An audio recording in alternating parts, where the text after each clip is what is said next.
Kastil Besi Hitam Bab 761, Kota Tianfang. Setelah tidur nyenyak tadi malam, sedikit rasa lelah akibat perjalanan selama 1 bulan di luar terhapuskan. Zhang Tai menjadi bersemangat sekali lagi. Satria tidak bisa begitu saja berkultivasi dan bertarung. Dengan relaksasi yang tepat, mereka bahkan dapat mempertahankan vitalitas yang lebih besar dan pemikiran yang lebih sensitif. Begitu pula dengan Zhang Tai. Karena masih jauh dari pembentukan cakra bumi, Zhang Tai menjadi rileks. Dia hanya menjaga ritme yang teratur. Banyak Satria Besi Hitam yang tidak dapat menghancurkan wilayah mereka selama 100-200 tahun. Udara pagi di Gunung Yiyang sesegar kristal yang dibersihkan oleh es yang mencair dari Gunung Elzida. Setelah menghirup udara segar, Zhang Tai merasa bersemangat. Setelah bangun, Zhang Tai mandi. Dia kemudian mengenakan satu set pakaian baru sebelum meninggalkan pavilion tetua di Longside Peak menuju Istana Kuil. Ada berbagai macam barang di pavilion tetua, termasuk ratusan pakaian, topi, sepatu, dan kaos kaki dengan berbagai gaya. Semua barang sehari-hari yang disediakan untuk para tetua klan oleh Istana Huaiyuan adalah barang asli yang disesuaikan dengan kebutuhan. Ambil contoh jubah hitam pada Zhang Tai, meskipun terlihat mirip dengan jubah sutra pada umumnya, Diakon Yu memberitahunya bahwa jubah itu terbuat dari sutra ular piton khusus di benua timur. Sutra piton jarang ditemukan. Dikatakan bahwa 50 gram sutra ular piton bernilai 5 kg emas. Di anak benua Wei, karena produk sutra ular piton diimpor dari benua timur, harganya lebih mahal dan langka. Sutra ular piton tidak bisa diserang oleh debu. Karena fleksibilitasnya yang khusus dan padat, ia tidak dapat ditembus oleh baut yang kuat. Itu tampak bagus, bersih dan rapi seperti sepotong baju besi lembut alami. Di Istana Huaiyuan, produk sutra ular piton merupakan perbekalan khusus. Hanya para tetua klan dan beberapa tokoh besar di klan Zhang yang bisa menggunakannya. Selain jubah, bahkan pakaian luar bagian atas, lapisan dan celana panjang dibuat dari bahan mentah terbaik dengan pengerjaan yang sangat baik. Bahkan sepasang sepatu Cloud Ascending milik Zhang Tai dibuat khusus, sehingga seluruh bagiannya sangat halus. Sejak dia datang ke Gunung Yiyang tadi malam, hanya setelah setengah hari, Zhang Tai sudah merasakan betapa menyenangkannya menjadi tetua klan. Itu baru permulaan. Zhang Tai tahu bahwa hak istimewa para tetua Istana Huaiyuan bukan hanya berupa perlakuan materi yang kecil dan beberapa keindahan. Sambil terus menghirup udara segar di Gunung Yiyang, Zhang Tai berjalan keluar dari Longside Peak dengan santai. Ketika dia sampai di Istana Kuil, saat itu belum jam 6 pagi. Setelah menunggu di sana beberapa menit, Penatua Murai tiba tepat waktu. Menyadari bahwa Zhang Tai tiba di sini beberapa kali sebelumnya, Penatua Murai mengangguk pelan saat dia lebih menghargai Zhang Tai. Meski merupakan hal yang sepele, namun hal itu menunjukkan betapa pentingnya Istana Huaiyuan di hati Zhang Tai. Meskipun dia puas, Penatua Murai tidak menunjukkannya di wajahnya. Setelah menyapa Zhang Tai, dia langsung berkata, "Ayo pergi." Setelah itu, dia naik ke udara, diikuti oleh Zhang Tai. Penatua Murai terus terbang di depan Zhang Tai. Setelah naik ke atas awan setinggi puluhan ribu meter, kedua orang itu bergegas menuju utara seperti meteor. Prefektur Xian dari klan Lan bertetangga dengan prefektur Huaiyuan. Kota Tayan di bagian paling utara prefektur Huaiyuan berbatasan dengan kota Sunjiang klan Lan dengan sungai Yuanjiang di antara keduanya. Namun, kota Tayan telah dijual ke Kekaisaran Norman oleh Istana Huaiyuan. Selama 1 bulan terakhir, dengan evakuasi banyak orang Hua, selain kota Tayan, kota Yunzhu, kota Sins dan kota Qihai juga dijual oleh Istana Huaiyuan ke Kekaisaran Norman. Kekaisaran Norman telah menghubungkan kota Tayan, kota Yunzhu, dan kota Qihai serta membentuk basis yang kokoh di tepi utara sungai Yuanjiang. Kota Sins dijual ke Mercenary Union di koridor manusia Black Sun. Setelah menjual 4 kota di atas, Istana Huaiyuan hanya memiliki 3 kota pesisir, masing-masing kota Yiyang, kota Laut Emas, dan kota Pemandangan Bintang. Di antaranya, kota Yiyang adalah wilayah inti Istana Huaiyuan dan klan Zhang. Kota Laut Emas adalah basis industri dan manufaktur penting di Istana Huaiyuan. Kota Pengamatan Bintang adalah portal paling utara dan perkemahan korps badai Istana Huaiyuan. Bagaikan tripod baja yang kokoh, ketiga kota tersebut menjadi markas terakhir Istana Huaiyuan di koridor manusia Black Sun. Penatua Murai bergerak secepat 800 mil per jam yang lebih tinggi dari kecepatan jelajah Zhang Tai. Setelah berpikir sejenak, Zhang Tai menyadari bahwa Penatua Murai sedang menguji kemampuan terbangnya. Kecepatan ini sudah jauh lebih cepat daripada kecepatan rata-rata sebagian besar ksatria besi hitam.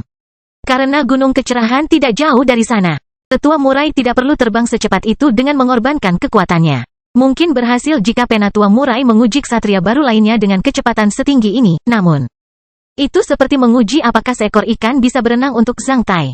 Kecepatan jelajah Zhang Tai akan mencapai di atas 700 mil per jam, sangat mudah baginya untuk meningkat lebih dari 10%. Kedua ksatria itu hanya membutuhkan waktu lebih dari setengah jam dari kota Yang ke kota Tayan. Dari sudut pandang mereka di udara, satu demi satu kapal udara mendarat di kota Tayan dari utara, menurunkan penumpang. Saat ini, lebih dari 70% kapal udara tingkat kemarahan yang diproduksi oleh Istana Huaiyuan dijual ke Kekaisaran Norman dan digunakan untuk mengevakuasi penduduk di seluruh kekaisaran. Apapun, setelah mencapai skala tertentu, akan menjadi indah seperti kapal udara di bawah kaki Zhang Tai saat ini. Saat menyaksikan kapal-kapal udara itu, Zhang Tai tidak bisa tidak membayangkan bagaimana dia akan menembak jatuh kapal-kapal udara ini dengan cepat jika itu milik iblis. Mereka segera terbang melintasi sungai Yuanjiang. Setelah itu, Penatua Murai menyadari bahwa Zhang Tai tidak terbang dengan keras. Oleh karena itu, hal ini menyegarkan pendapatnya tentang kemampuan Zhang Tai. Dia kemudian melambat hingga 600 mil per jam. Kamu sedang mengembangkan sutra 5 elemen tampak bumi? Penatua Murai berbicara kepada Zhang Tai secara rahasia dalam transmisi jiwa. 6. Ya, Zhang Tai menjawab dengan tenang. Penatua Murai kemudian menyaksikan pertempuran pelindung putih Qi di atas Zhang Tai dengan tatapan ragu. Bisakah sutra 5 elemen tampak bumi meningkatkan kemampuan terbang seseorang? Saya tidak tahu. Mungkin, fisik saya telah membaik setelah tersambar petir itu. Saya juga merasakan perbedaan antara sutra 5 elemen tampak bumi dan isi dalam buku rahasia. Jawab Zhang Tai sambil dia mulai mengubah ki pertempurannya. Dalam sepersekian detik, ki pertempuran pelindung menjadi sefleksibel air seperti cahaya putih yang melambangkan emas berubah menjadi ungu kehitaman yang melambangkan air. Tak lama kemudian, berubah menjadi hijau yang melambangkan kayu. Kemudian, berubah menjadi merah seperti api. Akhirnya berubah menjadi kuning yang melambangkan bumi. Setiap tingkat yang lebih tinggi yang dicapai oleh kultivator, dia akan memiliki kekuatan 5 elemen. Setelah berpromosi menjadi ksatria, kultivator dapat dengan bebas mengubah ki pertempurannya di antara 5 elemen dan meningkatkan ki pertempurannya menjadi ki pertempuran 5 elemen. Zhang Tai menunjukkan kemampuan ini. Saat menyaksikan penampilan Zhang Tai, Tetua Murai tidak meragukannya lagi. Sebaliknya, dia menghela nafas, sebaiknya kamu tidak mengungkapkan rahasia bahwa kamu tersambar petir di masa depan. Kalau tidak, aku khawatir banyak murid Istana Huaiyuan yang ingin tersambar petir. Dengan sengaja, haha, baiklah, Zhang Tai menjawab sambil tersenyum. King Rock bisa menjadi ikan di air, burung di langit. King Rock bisa masuk jauh ke dalam jurang dan menekan semua kejahatan atau terbang secepat angin dan guntur di langit untuk melahap bintang-bintang. Ada banyak perubahan misterius. Setelah berpromosi menjadi ksatria, Zhang Tai dianugerahi kesadaran ksatria khusus oleh Raja Rock Sutra. Dia hampir bisa meniru semua jenis pertempuran Qi di bawah pengetahuan rahasia tingkat kaisar yang dia kenal. Selama dia membaca pengetahuan rahasia tentang Qi pertempuran apapun, dia akan dapat menirunya dengan mudah. Menurut tingkat kesulitan pengetahuan rahasianya, dia setidaknya bisa meniru 60% darinya. Ini adalah pertama kalinya Zhang Tai menampilkan kemampuan dahsyat Raja Rock Sutra di depan seorang tetua Istana Huaiyuan. Pembangkit tenaga listrik sejati biasanya menyembunyikan bakat mereka yang sebenarnya. Oleh karena itu, Zhang Tai baru saja meniru sutra 5 elemen yang tampak bumi oleh sutra Raja Rock. Setelah terbang lebih dari 700 mil ke arah timur laut di sepanjang kota Sunjiang, Zhang Tai melihat sebuah kota yang dikelilingi oleh pegunungan hijau. Kota itu tidak besar namun menonjolkan keanggunan kota Lan yang acuh tak acuh. Penatua Murai mendarat di puncak gunung di luar kota, diikuti oleh Zhang Tai. Setelah itu, mereka menuruni bukit dan memasuki kota dari sebuah gerbang di selatan. Saat Zhang Tai melangkah ke jalan berbatu cian di kota, dia mengendus aroma bunga yang kaya. Segala jenis bunga eksotis berserakan di kedua sisi jalan kota. Seluruh kota itu seperti taman besar sesuai dengan namanya Kota Tianfang. Apakah Gunung Kecerahan Persatuan Ksatria Manusia di anak benua Wei terletak di sini? Zhang Tai memiliki keingintahuan yang tak terbatas tentang Gunung Kecerahan ketika dia membayangkan pemandangan menakjubkan di Gunung Kecerahan. Setelah berjalan melalui jalan raya selama lebih dari 20 menit, Penatua Murai berhenti di jalan terpencil. Ini dia. Zhang Tai melihat sekeliling dengan ekspresi kosong. Penatua Murai menunjuk ke pegadaian berukuran sedang di depan mereka. Ada 3 karakter Hua di papan nama di luar pegadaian Zai Renjian. Hampir setengah dari primernya memudar. Tampaknya agak menyedihkan. Zhang Tai tertegun selama beberapa saat. Apakah ini Gunung Kecerahan? Persatuan Ksatria Manusia terkuat di anak benua Wei? Ya Tuhan, bahkan kedutaan kerajaan anggrek emas suci di negeri Jinyun terlihat jauh lebih maju daripada tempat ini. Jika bukan karena tatapan serius dari Tetua Murai, yang mengingatkan Zhang Tai bahwa itu bukan lelucon, dia sudah lama berbalik dan pergi. Kastil Besi Hitam Bab 762, mendorong pintu dunia Ksatria 1. Setelah memasuki pegadaian, Zhang Tai melihat seorang pemuda berpakaian cian dan topi tertidur di belakang meja kasir, meninggalkan genangan air liur di meja kasir. Semua perabotan di Pegadaian tampak sudah tua karena kehilangan kilapnya. Seluruh Pegadaian masih dipenuhi asap dan aroma teh. Selain beberapa barang murah yang berserakan di wadah di belakang konter, tidak ada lagi yang bisa ditemukan di Pegadaian. Setelah membandingkan istilah gunung kecerahan yang hebat dengan Pegadaian yang rusak, Zhang Tai melirik ke arah Penatua Murai. Ahem, Penatua Murai terbatuk. Tapi anak itu masih belum bangun. Penatua Murai tampak sedikit malu ketika dia terbatuk 2 kali dengan paksa sekali lagi. Kali ini, pemuda itu akhirnya terbangun. Saat lengan yang menopang kepalanya terlepas, kepalanya langsung terbentur meja sementara wajahnya terjatuh ke dalam genangan air liur. Siapa yang menyemprotku dengan air? Anak itu berteriak sambil melambaikan anggota tubuhnya. Ketika dia melihat Zhang Tai dan Elder Murai dengan jelas dan memperhatikan air liurnya di meja, dia menyekanya dari wajahnya dan merapikan lengan bajunya. Ini benar-benar, sungguh, luar biasa. Zhang Tai sangat terkejut hingga dia terdiam. Di mana bosmu? Penatua Murai bertanya dengan sopan. 6 perawan baru tiba di pavilion Yihong tadi malam. Yang lama belum kembali. Anak laki-laki itu sepertinya mengeluh karena benda lama itu tidak membawanya ke sana. Setelah kehilangan kesabaran selama beberapa saat, dia memandang Zhang Tai dan Elder Murai dari atas ke bawah. Ketika dia menatap Zhang Tai, matanya berbinar, Z. Aku tidak pernah membayangkan melihat seorang ksatria di anak benua Wei. Zhang Tai ragu bahwa tempat ini tidak ada hubungannya dengan kecerahan gunung itu. Namun, kata-kata terakhir dari pemuda itu membuat pikirannya goyah. Ketika Zhang Tai menyembunyikan ki-nya, bahkan seorang ksatria pun tidak dapat mengenali statusnya sebagai seorang ksatria. Bagaimana anak ini tahu? Zhang Tai langsung menghilangkan kecurigaannya. Kamu beruntung. Sekarang setelah masalah besar datang, orang lama pasti akan mengetahuinya. Dia akan segera kembali. Segera setelah kata-kata pemuda itu, Zhang Tai mendengar langkah kaki di luar Pegadaian. Tak lama setelah itu, seorang lelaki tua kurus bergegas masuk dengan kumis putih dalam jubah merah dengan pola bunga di atasnya. Selain itu, ada bekas lipstik samar di wajahnya. Sungguh hal lama yang tidak tahu malu. Ah, siapa itu? Kenapa kamu datang ke sini pada saat kritis seperti ini?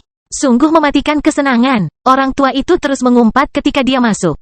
Bahkan Penatua Murai, penatua yang paling pemarah di istana Huaiyuan terdiam sambil tersenyum lebar di depan lelaki tua ini. Setelah melirik ke arah tetua Murai dan Zhang Tai, lelaki tua itu bergumam. Setelah itu, dia menyuruh pemuda itu untuk membuka pintu sempit anti-maling di samping konter dan masuk. Saat dia memasuki konter, lelaki tua itu memukul kepala pemuda itu dengan jarinya, menyebabkan pemuda itu terlonjak karena rasa sakit yang menusuk. Dasar tukang tidur. Apakah kamu baru saja berbicara buruk tentangku? Ah, tidak pernah. Anak laki-laki itu menyentuh kepalanya dengan sepasang mata yang berkilauan seperti kelinci yang polos. Bekerja keras. Jangan selalu memikirkan wanita. Lihatlah dirimu. Kamu bahkan tidak memiliki rambut kemaluan. Karena sekarang kacau, aku akan menaikkan gajimu sebesar 2 koin perak bulan depan. Ketika kamu memiliki 20 koin emas, aku akan mencarikan perawan kelas A untukmu. Setelah mengatakan itu, lelaki tua itu mengusir pemuda itu sebelum duduk di kursi di belakang meja kasir dan memperhatikan Zhang Tai dan Penatua Murai. Setelah benda lama ini masuk, Zhang Tai menyadari melalui kesadaran kesatrianya bahwa seluruh ruang Pegadaian telah disegel. Meski pintunya terbuka, semua suara di dalam pintu tidak bisa bocor. Penatua Murai melirik Zhang Tai. Zhang Tai lalu berjalan ke konter. Makhluk tua itu menatap Zhang Tai dengan serius sebelum bertanya dengan tatapan tidak sabar. Nama, Zhang Tai, usia, 22, usia nominalmu. Lelaki tua itu memelototi Zhang Tai seperti sedang menonton seorang yang buta huruf. Bagaimana mungkin kamu tidak menghitung 10 bulan di dalam rahim ibumu? Kalian, para pemuda, yang tumbuh di daerah terpencil seperti anak benua Wei adalah orang yang berubah-ubah. Kalian tahu apa teh? Bagaimana Anda tidak mempelajari esensi budaya Hua? Sekali lagi, usia. Kali ini, Zhang Tai benar-benar ditaklukkan oleh benda lama ini, 23. Di klan manakah kamu dilahirkan? Istana Huaiyuan, negeri Jinyun. Ulurkan tangan kananmu secara horizontal. Zhang Tai mengulurkan tangan kanannya. Benda tua itu lalu mencubit setiap jari tangan kanan Zhang Tai seperti menyentuh tulangnya. Setelah itu, dia mengeluarkan jarum dari bawah meja dan dengan cepat menyuntikkannya ke satu jari Zhang Tai. Setelah memeras darah, dia mengeluarkan piring kristal putih berbentuk naga dari bawah meja dan menjatuhkan darah itu ke kedua mata kristal berbentuk naga itu. Setelah dicelupkan ke dalam darah Zhang Tai, kristal putih itu langsung berubah menjadi biru seperti safir. Suntikan energi spiritualmu ke dalam kristal berbentuk naga. Zhang Tai kemudian menyuntikkan energi spiritualnya ke dalam pelat kristal berbentuk naga dari jarinya. Kristal itu kemudian mulai menyala. Akhirnya, lingkaran cahaya totem berbentuk naga muncul di atas kristal. Setelah terbang mengelilingi kristal selama satu lingkaran, Lingkaran cahaya akhirnya memasuki kristal dan berubah menjadi sisik naga berkilau di kristal. Sungguh menakjubkan. Setelah melakukan semua ini, makhluk tua itu mengeluarkan kristal kuning cerah dari konter dan memberikannya bersama dengan pelat kristal berbentuk naga kepada Zhang Tai. Tidak apa-apa, melihat kristal kuning terang itu, tetua murai mengerutkan keningnya. Mengapa hanya ada satu kristal elemen tanah? Bukankah seharusnya ada dua? Alam elemen tanah sedang melancarkan perang sengit. Puji Tuhan karena kamu bisa mendapatkan satu kristal elemen tanah. Itu hanya sebuah keuntungan yang digunakan untuk menyemangati para ksatria manusia. Wajar saja meskipun kamu tidak bisa mendapatkannya. Berapa banyak yang bisa mendapatkannya, kamu mau? Sebuah peti. Benda tua itu memutar matanya, yang membuat Penatua Murai tercekik. Nah, di mana uangnya? Penatua Murai mengeluarkan beberapa cek emas dan menaruhnya di konter. Saat melihat nilai nominalnya, Zhang Tai tercengang, masing-masing dari 4 cek emas adalah 1 juta koin emas. Itu adalah nilai nominal terbesar yang bisa dikeluarkan oleh Golden Rock Bank. Apakah barang sepele seperti itu bernilai 4 juta koin emas? 100 ton emas. Zhang Tai memperhatikan dua benda yang berat totalnya kurang dari 250 gram itu dengan tampilan yang luar biasa. Dia tidak dapat menghubungkan kedua item tersebut dengan 4 juta koin emas untuk saat ini. Meskipun Zhang Tai memiliki kekayaan 500 juta koin emas, karena ia menjalani kehidupan yang sulit ketika masih muda, ia tahu dengan jelas tentang nilai 4 juta koin emas. Bahkan klan besar di banyak negara kecil tidak mampu membeli 4 juta koin emas. Bahkan klan-klan besar di kota Black Hot hampir tidak mampu membeli 4 juta koin emas. Setelah menyimpan cek emasnya, makhluk tua itu sepertinya tahu apa yang dipikirkan Zhang Tai. Lalu ia melirik ke arah Zhang Tai sebelum menjelaskan dengan tidak puas. Apakah menurutmu pelat kristal milik Satria itu biasa? Kamu tidak akan pernah bisa menemukan yang kedua di seluruh dunia kecuali di Gunung Kecerahan. Itu sudah dikurangi mengingat kamu adalah manusia ksatria. Item ini adalah aksesmu ke kata-kata ksatria. Setelah menyuntikkan energi spiritualmu ke dalamnya, kamu akan melihat apakah itu bernilai 4 juta koin emas atau tidak. Setelah mendengar ini, Zhang Tai langsung menyuntikkan energi spiritualnya ke piring kristal ksatria itu. Setelah memasuki pelat kristal ksatria itu sekali lagi, Zhang Tai melihat satu paragraf kata di lautan pikirannya. Ini memperkenalkan pentingnya dan penggunaan pelat kristal ksatria ini kepada Zhang Tai. Karena energi spiritualnya yang kuat, Zhang Tai hanya membutuhkan waktu kurang dari 1 detik untuk memahami keseluruhan paragraf. Dia kemudian melebarkan mulutnya.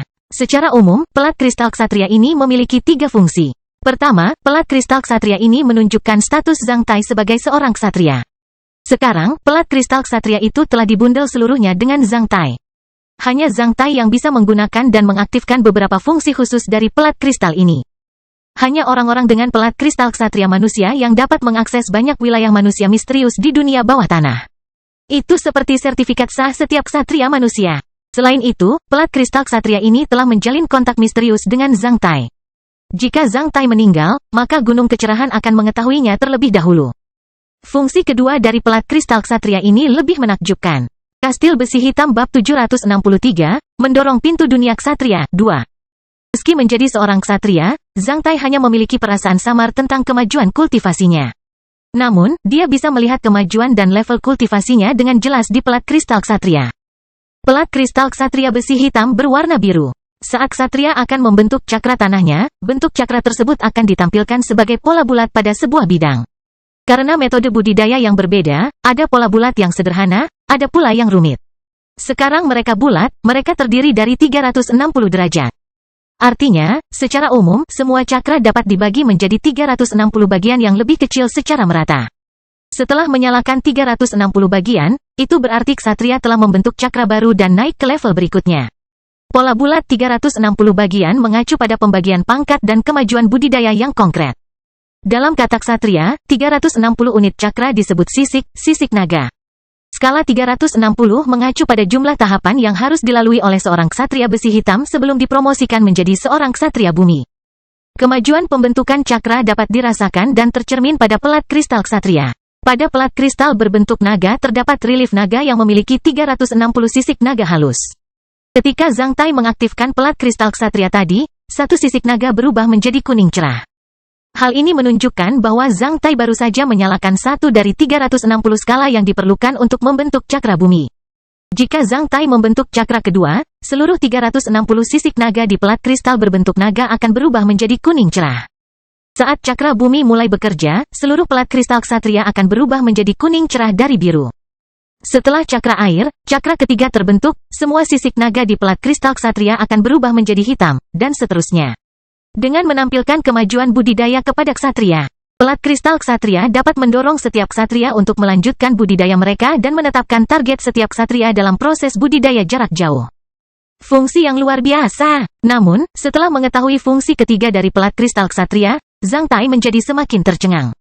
Fungsi ketiga dari pelat kristal ksatria mengingatkan Zhang Tai pada deskripsi tentang jaringan informasi yang dibangun manusia dengan sarana teknologi sebelum bencana yang dia baca di perpustakaan. Sebelum menyentuh pelat kristal ksatria itu, Zhang Tai tidak pernah membayangkan bahwa akan ada benda seperti itu di zaman ini. Dia mengira kristal cermin penginderaan jauh sudah berteknologi tinggi. Kristal penginderaan jauh yang dapat digunakan untuk transfer informasi satu ke satu sudah langka. Sebaliknya, pelat kristal ksatria ini lebih kuat dengan fungsi yang lebih terspesialisasi. Terutama setelah digabungkan dengan energi spiritual ksatria yang sangat kuat, pelat kristal ksatria ini memiliki beberapa fungsi luar biasa yang belum pernah didengar Zhang Tai sebelumnya. Setelah terkejut selama 2 detik, Zhang Tai menyuntikkan energi spiritualnya ke dalam ruang cermin pelat kristal ksatria di depan penatua murai dan lelaki tua itu. Saat energi spiritualnya memasuki ruang cermin pelat kristal ksatria, Zhang Tai merasakan energi spiritualnya dihubungkan dengan lautan informasi khusus melalui ruang cermin di dalam pelat kristal setelah memanjang setipis mie. Energi spiritualnya kemudian berubah menjadi gelombang khusus. Lautan informasi itu dipenuhi dengan kecerahan khusus, yang tampaknya berada miliaran mil jauhnya dari Zhang Tai tetapi terasa seperti berada tepat di depan Zhang Tai. Selamat datang di Gunung Kecerahan, Ksatria Manusia. Suara maskulin dan bermartabat terlintas di benak Zhang Tai melalui umpan balik energi spiritualnya. Setelah suara itu menghilang, sebuah paragraf kata tentang Zhang Tai muncul di lautan informasi astronomi. Kata-kata itu memancarkan cahaya biru yang redup. Pemilik piring kristal ksatria, Zhang Tai. Ras, Hua, Klan, Istana Huaiyuan. Level saat ini, ksatria besi hitam. Kemajuan budidaya, 1 skala. Nama panggilan di Gunung Kecerahan, Harimau Cakra. Akun pribadi, 100.000 koin emas. Informasi ini muncul di benak Zhang Tai dengan kata-kata biru. Zhang Tai tahu bahwa hanya dia yang bisa melihat informasi pribadinya. Nama panggilan di Gunung Kecerahan ditetapkan pada pelat kristal masing-masing ksatria. Alih-alih dipilih oleh individu, ini sepenuhnya opsional. Nama panggilan ini adalah rahasia setiap ksatria manusia. Mereka bahkan tidak bisa membeberkannya kepada orang tua, istri atau anak-anak mereka. Lebih dari 1 ksatria manusia terbunuh setelah membocorkan nama mereka di Mountain of Brightness. Akun pribadinya adalah akun pribadi Zhang Tai di organisasi Mountain of Brightness. Tak perlu dikatakan lagi, 100.000 koin emas tersebut terhindar dari 4 juta koin emas yang baru saja dibayar oleh penatua murai untuknya. Dia harus membayar untuk mengaktifkan beberapa fungsi pelat kristal ksatria ini. Akun pribadi setiap ksatria manusia di Mountain of Brightness dapat mengalir dengan bebas. Mereka dapat menyetor atau menariknya. 4 bank tersedia untuk para ksatria manusia di Mountain of Brightness, yaitu Golden Rock Bank, Suan Yuan Bank dan Pangu Bank di negara Taixia dan Intercontinental Bank di benua barat. Dengan pelat kristal ksatria mereka sendiri, para ksatria manusia dapat menyetor atau menarik uang dari rekening pribadi eksklusif mereka di salah satu bank di atas. Setelah informasi ini menghilang, dengan suntikan energi spiritualnya yang terus-menerus, Zhang Tai membuka halaman depan surat kabar yang benar-benar baru. Di bagian atas halaman depan, ada 4 karakter Hua yang memancarkan cahaya keemasan Guangming Zishan 1. Ada beberapa pemberitahuan di huruf merah tepat di tempat paling menarik perhatian di bawah 4 karakter Hua Guangming Zishan. Pemberitahuan pertama adalah, benteng singa di alam elemen tanah menginginkan ksatria nomor 1. Pemberitahuan kedua adalah, ksatria yang menuju jurang ketiga untuk menangkap naga bawah tanah. Mohon perhatiannya, binatang iblis kuno kelas perunggu ditemukan di jurang ketiga. Pemberitahuan ketiga adalah, bencana boneka iblis yang parah terjadi di anak benua Black Hot. 180 juta orang berubah menjadi boneka iblis. Gunung Kecerahan dan 37 negara manusia di anak benua Black Hot memberikan hadiah untuk memberantasnya. Zhang Tai tidak tahu apa itu alam elemen tanah. Dia juga tidak tahu di mana jurang ketiga itu. Dia tahu bahwa anak benua Black Hot jauh dari anak benua Y. Itu jauh lebih besar dari anak benua Y. Namun, Zhang Tai baru saja membacanya di peta. Adapun bencana boneka iblis yang mengerikan yang melibatkan 180 juta orang, Zhang Tai merasa merinding. Zhang Tai menyuntikkan sedikit energi spiritual ke dalam pemberitahuan pertama, sementara beberapa baris kata baru secara bertahap muncul di lautan pikiran Zhang Tai. Itu adalah peta yang sangat bagus, yang mengarahkan orang-orang dari dunia atas ke benteng singa di alam elemen tanah. Tepat di bawah peta adalah perawatan untuk ksatria nomor 1. Ksatria besi hitam-hitam kristal elemen tanah per bulan, simpan semua barang rampasan, hanya setelah tinggal di benteng singa selama 5 tahun. Anda akan memenuhi syarat untuk meninggalkan nama Anda di daftar nama keberuntungan surga dan dianugerahi sebagai raja. Ksatria Bumi 1 kristal elemen air per bulan, simpan semua barang rampasan. Hanya setelah tinggal di Benteng Singa selama 2 tahun, Anda akan memenuhi syarat untuk meninggalkan nama Anda di daftar nama keberuntungan surga dan dianugerahi sebagai raja.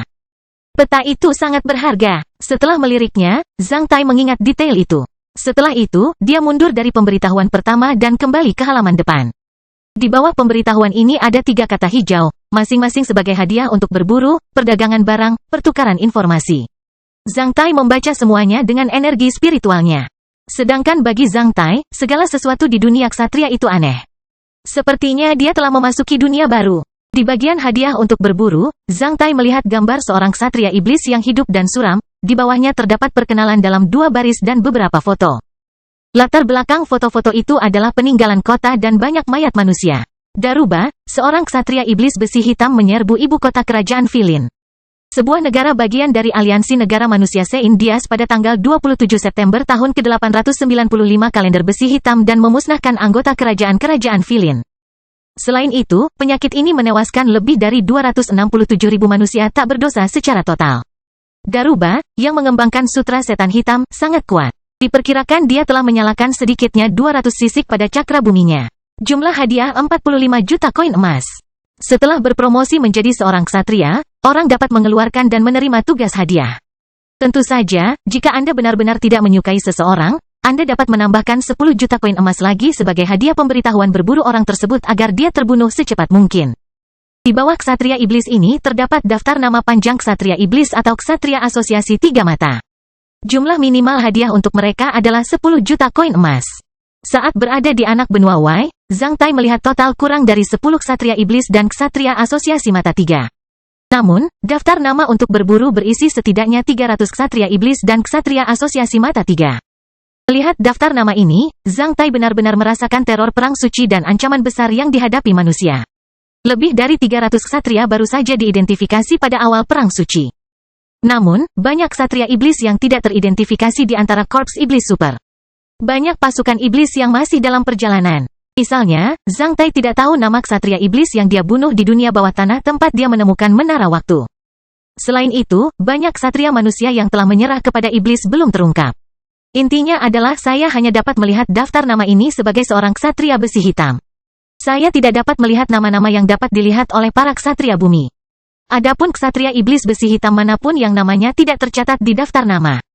Selama Anda bisa membunuhnya atau memiliki sertifikat membunuhnya dan membawa kepalanya ke cabang gunung kecerahan manapun, Anda akan bisa mendapatkannya. 5 juta koin emas sebagai hadiah.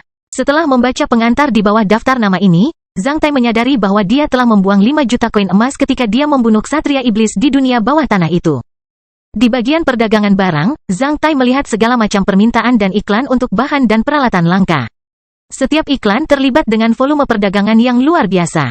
Iklan atau postingan sebelum bencana ini tidak dapat diterbitkan secara gratis. Menurut peraturan layanan, setiap iklan harus diverifikasi oleh Mountain of Brightness dengan biaya 50.000 koin emas sebelum ditampilkan di bagian ini dan tersedia untuk semua ksatria melalui ikatan spiritual dengan plat kristal mereka. Bagian ini berisi banyak halaman, yang lebih mirip dengan informasi yang disimpan dalam buku kristal.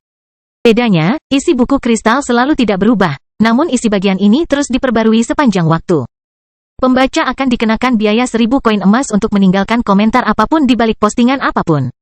Selain itu, balasan tersebut tidak dapat ditampilkan di bawah postingan tersebut tanpa izin dari administrator Gunung Kecerahan. Semua ksatria manusia dapat menghubungi ksatria manusia lainnya melalui Gunung Kecerahan. Namun, kontak ini harus melalui Gunung Kecerahan. Setiap pesan juga berharga 1.000 koin emas. Selain itu, akan ada jeda waktu. Semua ksatria mengeluarkan pesan dan bergabung dengan semua aktivitas di Gunung Kecerahan dengan nama panggilan mereka. Sedangkan untuk bagian pertukaran informasi, Zhang Tai melihat pemberitahuan di atas bagian bahwa ksatria nomor 1 dibutuhkan oleh lebih dari 100 negara di semua benua dan anak benua. Para ksatria besi hitam yang ingin menikmati kehidupan terhormat dapat memilih negara untuk dilayani. Ada berbagai macam postingan di postingan terakhir. Hanya dengan membaca sekilas topik postingan tersebut, Zhang Tai merasa ingin memperluas pandangannya. Di antara postingan tersebut, yang paling luar biasa berjudul Analisis Komparatif tentang Kekuatan Pertempuran Para Ksatria di 7 Klan Besar di Negara Taixia. Ini adalah bacaan berbayar. Sebagian besar postingan berbayar dibaca di seluruh bagian pertukaran informasi. Beberapa dari postingan ini adalah bagian, beberapa adalah foto, beberapa adalah bagian dari adegan yang disimpan oleh para ksatria dengan metode rahasia. Bagian adegan seperti itu juga dapat dipindahkan ke gunung kecerahan dengan lempengan kristal ksatria melalui hubungan spiritual jarak jauh, yang harganya bervariasi dari ribuan hingga puluhan ribu koin emas. Nama penulis dari postingan terkenal analisis komparatif tentang kekuatan pertempuran ksatria di 7 klan besar di negara Taixia adalah Student Informed Black Iron. Harganya 10.000 koin emas. Peringkat keseluruhannya adalah 87 poin. Saat melihat waktu menonton bacaan berbayar, sudut mata Zhang Tai bergerak-gerak 13.614. Sebuah bagian bernilai di atas 100 juta koin emas. Ketika Zhang Tai mundur dari pelat kristal ksatria, dia masih terkejut dengan nilai dari bagian itu. Apakah ini dunia ksatria? Meskipun bagian itu menarik perhatian di bagian pertukaran informasi, tidak semua bacaan berbayar dapat ditandai dengan harga setinggi itu. Beberapa postingan bahkan tidak terlihat. Namun, Zhang Tai masih terkejut. Zhang Tai akhirnya mengerti mengapa piring kristal seorang ksatria bernilai 4 juta koin emas. Karena satu-satunya jaringan informasi kristal didirikan di Mountain of Brightness, lingkaran eksklusif para tokoh top di zaman ini. Setelah setengah jam, Zhang Tai dan Elder Murai meninggalkan kota Tianfang. Setelah berjalan keluar kota, mereka meluncur dan terbang menuju istana Huaiyuan. Elder Murai, saya akan meminta Bank Golden Rock mentransfer 4 juta koin emas kepada Anda ketika saya kembali. Zhang Tai memberitahu Elder Murai setelah memulihkan ketenangannya. Tidak perlu, itu dibayar oleh istana Huaiyuan untuk menghormati. Jika istana Huaiyuan tidak mampu membayar pembayaran seperti itu ditakdirkan untuk dimusnahkan. Penatua Murai memulihkan kepribadiannya yang pemarah. Setelah menjawab Zhang Tai, dia menghela nafas, tetapi hanya ada satu kristal elemen tanah. Ah, kristal ini digunakan untuk apa? Zhang Tai mengeluarkan kristal emas itu dan bertanya pada Penatua Murai. Apakah kamu hanya bisa mendapatkan elemen tanah dari elemen alam sekarang? Ya, kristal berelemen tanah adalah barang langka yang dieksploitasi dari alam berelemen tanah. Kristal ini mengandung sejumlah besar elemen tanah murni. Itu adalah tunik terbaik untuk para ksatria besi hitam. Saat kamu memasuki meditasi lain kali, kamu dapat memegang kristal ini dengan tangan sehingga untuk mengekstrak unsur tanah murni darinya. Setelah itu, Anda dapat menyuntikkannya ke dalam cakra bumi. Dengan cara ini, Anda dapat mempercepat kecepatan kultivasi Anda secara signifikan. Oh begitu, Zhang Tai dengan erat memegang kristal elemen tanah itu. Sebagai tetua klan istana Huaiyuan, kamu bisa mendapatkan 4 kristal elemen tanah per tahun. Kristal itu bisa mempercepat kecepatan kultivasimu secara signifikan. Meski lebih sedikit, bisakah kita membelinya dari suatu tempat? Karena kristal tersebut mengandung unsur murni, tidak ada ksatria yang akan menjualnya, sebaliknya. Mereka semua akan menyimpannya untuk diri mereka sendiri. Oleh karena itu, kamu tidak dapat membelinya tidak peduli seberapa kaya kamu. Gunung kecerahan itu murah hati. Jika kamu ingin lebih banyak kristal elemen tanah untuk mempercepat kecepatan kultivasimu, kamu harus bertarung di alam elemen tanah. Itu juga merupakan insentif. Alam elemen tanah. Zhang Tai mengingat nama ini sementara peta yang dia lihat melalui pelat kristal kesatrianya muncul kembali di benaknya. Zhang Tai ingat bahwa ada sebuah gua bawah tanah di provinsi Lanzhou, negara Taixia yang mengarah ke benteng singa di alam elemen tanah. Ketika dia memikirkan tentang negara Taixia, Zhang Tai melambaikan kepalanya sekali lagi. Berdasarkan situasiku saat ini, meskipun aku ingin pergi ke alam elemen tanah, aku tidak akan berhasil dalam waktu singkat. Selangkah demi selangkah, tangani saja urusan saat ini dulu. Bagian yang bernilai lebih dari 100 juta koin emas muncul kembali di benak Zhang Tai. Dunia ksatria yang menarik. Kastil besi hitam bab 764 keputusan. Zhang Tai menggosok matanya sambil mengangkat kepalanya dari tumpukan buku. Dia sibuk membaca buku sepanjang hari. Semua buku berisi tentang kehidupan manusia dan jaringan sebelum bencana. Selain itu, ada beberapa pengetahuan tentang budidaya dan catatan para tetua klan istana Huaiyuan. Buku-buku itu dikumpulkan di perpustakaan Pulau Naga tersembunyi. Sedangkan pengetahuan dan catatannya dikumpulkan di Gunung Yang. Terutama genosis dan catatan yang berisi banyak rahasia istana Huaiyuan dan berbagai pengetahuan dunia ksatria dan hanya bisa dibaca oleh sesepuh istana Huaiyuan. Meskipun Zhang Tai membutuhkan 1 hari untuk membacanya, itu layak dilakukan. Mountain of Brightness adalah persatuan ksatria manusia dan organisasi manusia yang paling kuat. Selain itu, Gunung Kecerahan dapat digambarkan sebagai server web dalam istilah jaringan sebelum bencana. Pelat kristal ksatria adalah akses informasi dari server web ini. Setiap ksatria dapat menghubungkan energi spiritual mereka dengan server web Mountain of Brightness melalui pelat kristal ksatria mereka sendiri dan berbagi sumber daya di dalamnya. Setiap ksatria adalah pendaftar forum jaringan ini. Nama panggilan masing-masing orang di Mountain of Brightness adalah nama pengguna atau nama web mereka. Berdasarkan levelnya, mereka dapat memiliki akses yang berbeda. Semua sumber daya terbuka secara bebas untuk para ksatria dengan level lebih tinggi, yaitu, ksatria dengan level lebih rendah tidak dapat mengakses sumber daya level lebih tinggi. Ksatria bumi dapat menelusuri semua sumber daya tentang bagian ksatria besi hitam. Namun, para ksatria besi hitam tidak dapat mengakses sumber daya yang terbuka untuk para ksatria bumi. Itu adalah jaringan. Jaringan informasi sebelum bencana adalah jaringan listrik, namun, jaringan yang dibangun oleh kristal ini adalah jaringan kuantum. Energi spiritual yang kuat dari para ksatria, kekayaan dan daya beli para ksatria, serta pentingnya ksatria bagi manusia menentukan bahwa hanya para ksatria yang dapat mengakses gunung kecerahan. Mereka yang energi spiritualnya lemah tidak dapat mengaksesnya, mereka yang kekurangan uang tidak mampu membelinya. Kenyataannya, jaringan ini tidak dapat dibangun oleh manusia di zaman ini. Menurut catatan para tetua klan Istana Huaiyuan, Gunung Kecerahan sebenarnya adalah harta rahasia prasejarah yang digali dari dunia bawah tanah bersama dengan Bukit Xuanyuan. Itu adalah produk peradaban kristal yang dikembangkan manusia dengan kristal beberapa tahun yang lalu. Menurut legenda, Gunung Kecerahan ini adalah bongkahan kristal yang sangat besar yang terletak tepat di Bukit Xuanyuan di negara Taixia. Sejak Gunung Kecerahan ditemukan, banyak elit di negara Taixia telah mempelajari kegunaannya. Komponen utama kristal adalah silikon, yang merupakan pembawa terbaik untuk penyimpanan dan transmisi informasi. Silikon adalah unsur paling melimpah di dunia ini. Sebenarnya, seluruh daratan sebagian besar terdiri dari silikon. Oleh karena itu, menurut pendapat seorang akademisi yang terobsesi dengan kajian fungsi kristal, dunia ini bisa diibaratkan sebagai kristal raksasa di alam semesta. Potongan-potongan kristal besar ini tidak berdiri sendiri, sebaliknya, mereka bertukar informasi sepanjang waktu. Potongan-potongan kristal ini dapat membentuk jaringan informasi kristal besar di bidang energi terpadu alam semesta melalui interkomunikasi. Dalam periode tertentu dalam sejarah manusia, manusia menggunakan fungsi khusus kristal untuk mengembangkan peradaban yang cemerlang. Di zaman besi hitam, manusia menggali dan mewarisi beberapa fungsi kristal seperti menerangi titik-titik lonjakan, melakukan komunikasi jarak jauh, dan membangun satu-satunya jaringan informasi. Di zaman besi hitam, peradaban manusia lenyap dan terlahir kembali. Nama panggilan Zhang Tai di Mountain of Brightness adalah Harimau Cakra. Zhang Tai penasaran dengan nama para tetua istana Huaiyuan lainnya. Namun, pertanyaan ini dilarang di dunia ksatria. Semua informasi tentang seorang ksatria di Gunung Kecerahan bersifat rahasia. Bahan-bahan yang ditinggalkan oleh para tetua memberi banyak manfaat bagi Zhang Tai. Hingga saat itulah Zhang Tai menyadari bahwa dia telah memasuki dunia ksatria sepenuhnya. Zhang Tai melihat keluar dan menemukan cahaya matahari keemasan tergantung di cakrawala, menerangi jendela ruang belajar di seluruh lantai 2 loteng.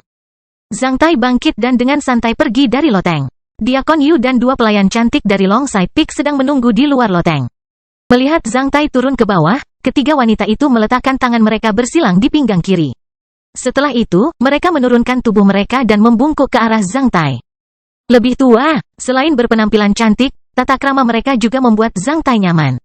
Ketika mereka menurunkan tubuh mereka dan sedikit membungkuk ke arah Zhang Tai, mereka menunjukkan lekuk tubuh yang halus dan temperamen feminin yang istimewa dan mempesona. Setiap kali Zhang Tai melihat etika menyapa wanita Hua, dia akan merasa sangat istimewa dan sopan. Semua wanita di Longside Peak memiliki sosok yang luar biasa, kulit putih dan rambut hitam, yang sangat sesuai dengan standar estetika masyarakat Hua. Diakon Yu membuat sanggul berbentuk peoni sedangkan 2 lainnya masing-masing membuat sanggul berbentuk keong ganda dan sanggul berbentuk peri terbang. Sanggul berbentuk peoni tampak dewasa dan anggun, sanggul berbentuk keong ganda naif dan jenaka, sanggul berbentuk peri terbang cemerlang dan fleksibel.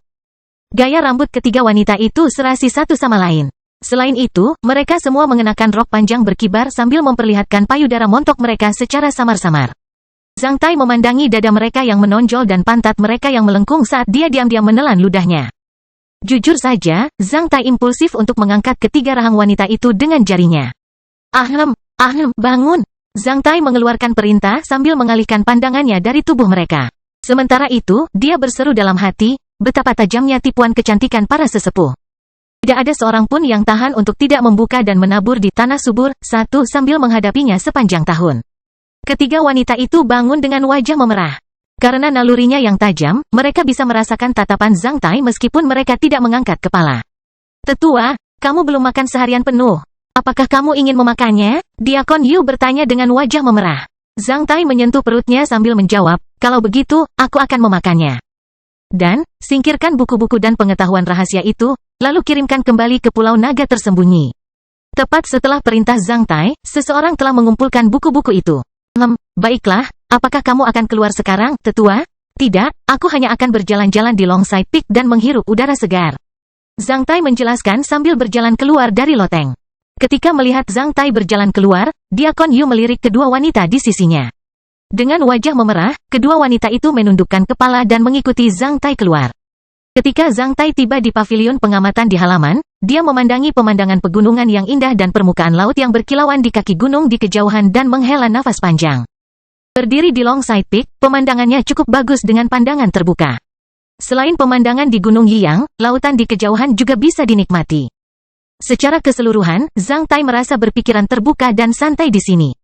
Zhang Tai merasa bahwa dia telah menyingkirkan tumpukan buku dan pengetahuan rahasia secara spiritual. Pada saat ini, Zhang Tai mendengar langkah kaki samar dari punggungnya. Dia menoleh ke belakang dan menemukan dia diikuti oleh dua gadis cantik. Elder, karena kamu telah membaca buku sepanjang hari, kamu pasti lelah. Ziyun dan Ruxuan ingin membantumu bersantai. Gadis cantik dalam sanggul berbentuk peri terbang bertanya dengan berani dengan wajah memerah. Bagus, Zhang Tai mengangguk. Setelah mendengar jawaban Zhang Tai, kedua gadis itu pindah ke pavilion pengintai dengan cara yang mempesona. Setelah itu, salah satu dari mereka mengeluarkan seruling giok dari dinding pavilion pengintai sementara yang lain mengeluarkan kin, alat musik petik 7 senar yang dalam beberapa hal mirip dengan sitar. Dalam sepersekian detik, seruling dan kin dibunyikan sementara musik di kejauhan bergema di sekitar pavilion pengintai. Musiknya merdu dan menenangkan seperti awan putih di udara dan sealami dan anggun seperti pohon pinus yang tertiup angin yang sangat cocok dengan pemandangan. Menyaksikan cahaya matahari keemasan di kejauhan dan mendengarkan ritme yang merdu, Zhang Tai tenggelam dalam alam yang indah. Ksatria hanyalah langkah pertama bagiku untuk mendaki menuju puncakku. Ini hanyalah permulaan. Selama sisa hidupku, aku tidak akan pernah bisa hidup sesuai dengan tubuh ini. Saya pasti akan mencapai puncak gunung tertinggi dan melihat pemandangan di bawahnya. Zhang Tai bergumam pada dirinya sendiri. Setelah membuat keputusan ini, Zhang Tai langsung merasa bersemangat sementara ekstasi memenuhi tubuhnya. Setelah beberapa saat, matahari terbenam sementara sinar matahari keemasan perlahan memudar. Angin malam terasa agak dingin. Setelah mendengar jeda dalam musik, Zhang Tai berbalik sementara kedua wanita itu juga berhenti. Wanita yang memainkan kin adalah wanita yang memiliki roti berbentuk peri terbang. Menghadapi angin malam yang dingin, gerakannya sedikit melambat, menyebabkan not musik sedikit kehilangan kelincahannya. Namun, dia tidak membayangkan Zhang Tai bisa mengamatinya. Melihat Zhang Tai berbalik, wajah wanita itu menjadi sangat merah. Dia tidak pernah membayangkan bahwa sesepuh muda ini begitu mahir dalam bidang musik. Tentu saja, dia tidak tahu bagaimana Zhang Tai bisa hidup selama 15 tahun di menara waktu dengan garis keturunan yang menirunya. Zhang Tai datang ke depan wanita itu. Setelah itu, dia menekan senar dengan satu jari dan memetiknya dengan tangan lainnya, menghasilkan nada yang lincah dan bagus dari kin yang panjang, meninggalkan suara ikal yang anggun. Kedua gadis itu tersipu. Hanya setelah mendengar notasi musiknya, kedua gadis itu sudah tahu bahwa mereka bertemu dengan ahli musik yang sebenarnya. Mereka tidak pernah membayangkan bahwa Zhang Tai mahir dalam bidang musik selain telah dipromosikan menjadi ksatria di usia yang begitu muda. Tolong maafkan kami, kedua gadis itu bertukar pandang satu sama lain sebelum buru-buru bangkit dan meminta hukuman Zhang Tai dengan merendahkan tubuh mereka. Pemandangan yang bagus, musik yang bagus, dan orang-orang yang lebih baik. Betapa polosnya kamu, Zhang Tai tertawa terbahak-bahak bangun. Ketika kedua wanita itu bangun, Zhang Tai mau tidak mau menepuk pantat mereka yang melengkung. Mereka berseru bersamaan ketika mereka hampir bermunculan. Udaranya semakin dingin. Ingatlah untuk mengenakan pakaian hangat nanti. Meski rokmu bagus, tapi agak tipis. Aku menikmati pemandangan yang bagus, tapi aku tidak bisa membuatmu masuk angin. Zhang Tai bercanda sambil pergi. Kedua wanita itu langsung tersipu saat mereka saling bertukar pandang. Ketika mereka menyadari bahwa Zhang Tai sangat berubah-ubah, mereka diam-diam saling mengingatkan. Di ruang makan, Diakon Yu telah menyiapkan makan malam untuk Zhang Tai dengan baik. Saat Zhang Tai makan, Diakon Yu hanya menyajikannya di satu sisi. Apakah kamu sudah makan? Ayo kita makan bersama, Zhang Tai bertanya dengan santai. Youlan sudah selesai makan malam. Diakon Yu menggelengkan kepalanya sambil menjelaskan, karena kita akan mengadakan upacara pemutaran cakra besok. Makan malam ini harus terbuat dari sayuran sesuai dengan peraturan. Apakah Anda terbiasa, tetua? Zhang Tai memperhatikan lebih dari 10 macam hidangan sayuran dan tersenyum, tidak masalah. Mulai hari ini, cukup siapkan 3 hidangan dan 1 sup untukku setiap kali makan. Tidak perlu terlalu boros. Ya Pak. Setelah makan malam, Zhang Tai mandi dan mengganti pakaiannya. Dia kemudian memasuki meditasi dengan mata tertutup di paviliun sesepuh dan menunggu upacara putaran cakra. Dupa dibakar di paviliun sesepuh. Kastil besi hitam bab 765, upacara putaran cakra. Memasuki alam hampa tanpa keinginan apapun, Zhang Tai memasuki meditasi semalaman dengan pikiran jernih. Dia menjadi santai dalam keadaan khusus. Lambat laun, hari pun tiba. Ketika suara langkah kaki terdengar dari luar loteng, Zhang Tai bergumam hukum langit itu misterius, hukum bumi stabil. Jika surga tidak terlalu misterius, roh segala sesuatu tidak akan ada. Jika bumi tidak terlalu stabil, segala sesuatu tidak akan dapat terlaksana. Karena misteri langit dan kestabilan bumi, segala macam fenomena misterius matahari, bulan dan bintang muncul di langit dan unsur air, api, tanah dan bebatuan terbentuk di bumi. Karena perubahan fenomena di langit, segala sesuatu terpelihara. Karena respon misterius segala sesuatu terhadap fenomena di langit, mereka akhirnya menampakkan diri kepada kita. Oleh karena itu, kemustahilan yang misterius dan stabil menuntun pada segala sesuatu, menerima segala sesuatu dan memuat segala sesuatu. Elder, saat yang diberkati telah tiba. Suara Diakon Yu terdengar di luar ruangan. Setelah membuka matanya, Zhang Tai melihat dua tim yang dipimpin oleh Diakon Yu dan Gunung Yang dan para wanita di paviliun tetua di puncak penglihatan panjang menangkup segala macam pakaian dan peralatan dan mengawasinya. Dengan tatapan penuh hormat, Zhang Tai sudah familiar dengan prosedur hari ini. Saat melihat pemandangan ini, Zhang Tai hanya berdiri diam sambil merentangkan tangannya. Wanita-wanita itu segera berkerumun dan mulai mendandani Zhang Tai sesegera mungkin. Beberapa menit kemudian, para wanita itu pergi. Seorang diaken kemudian memberikan cermin kepada Zhang Tai agar dia bisa menjaga dirinya sendiri. Mahkota yang terbuat dari emas ungu yang melambangkan nasib baik seorang pejuang. Jubah bermotif ular piton, ikat pinggang giok dan pengait emas di atasnya, liontin giok dua warna, sepasang sepatu dengan awan keberuntungan dan pola unicorn di atasnya. Pedang pembunuh iblis di pinggangnya. Saat menyaksikan gambar seperti itu di cermin, Zhang Tai, yang baru berusia 16 tahun, terkejut dengan keagungannya. Semua wanita di paviliun tetua terobsesi dengan citra baru Zhang Tai. Seperti kata pepatah lama, orang-orang menjadi bermartabat karena pakaian mewah, sementara kuda menjadi unggul karena pelananya. Bahkan Zhang Tai merasa bahwa dia terlihat cukup tampan saat ini. Zhang Tai mengangguk, tidak apa-apa. Setelah itu, Zhang Tai mengikuti kedua tim diaken keluar dari paviliun penatua di puncak Longside Peak. Ketika Zhang Tai berjalan keluar dari paviliun tetua di Longside Peak, sinar matahari pertama mencapai istana kuil Gunung Yang. Dong! Bunyi lonceng yang jauh namun kuat dan kokoh melayang dari puncak tertinggi Gunung Yang dan bergema di seluruh Gunung Yang.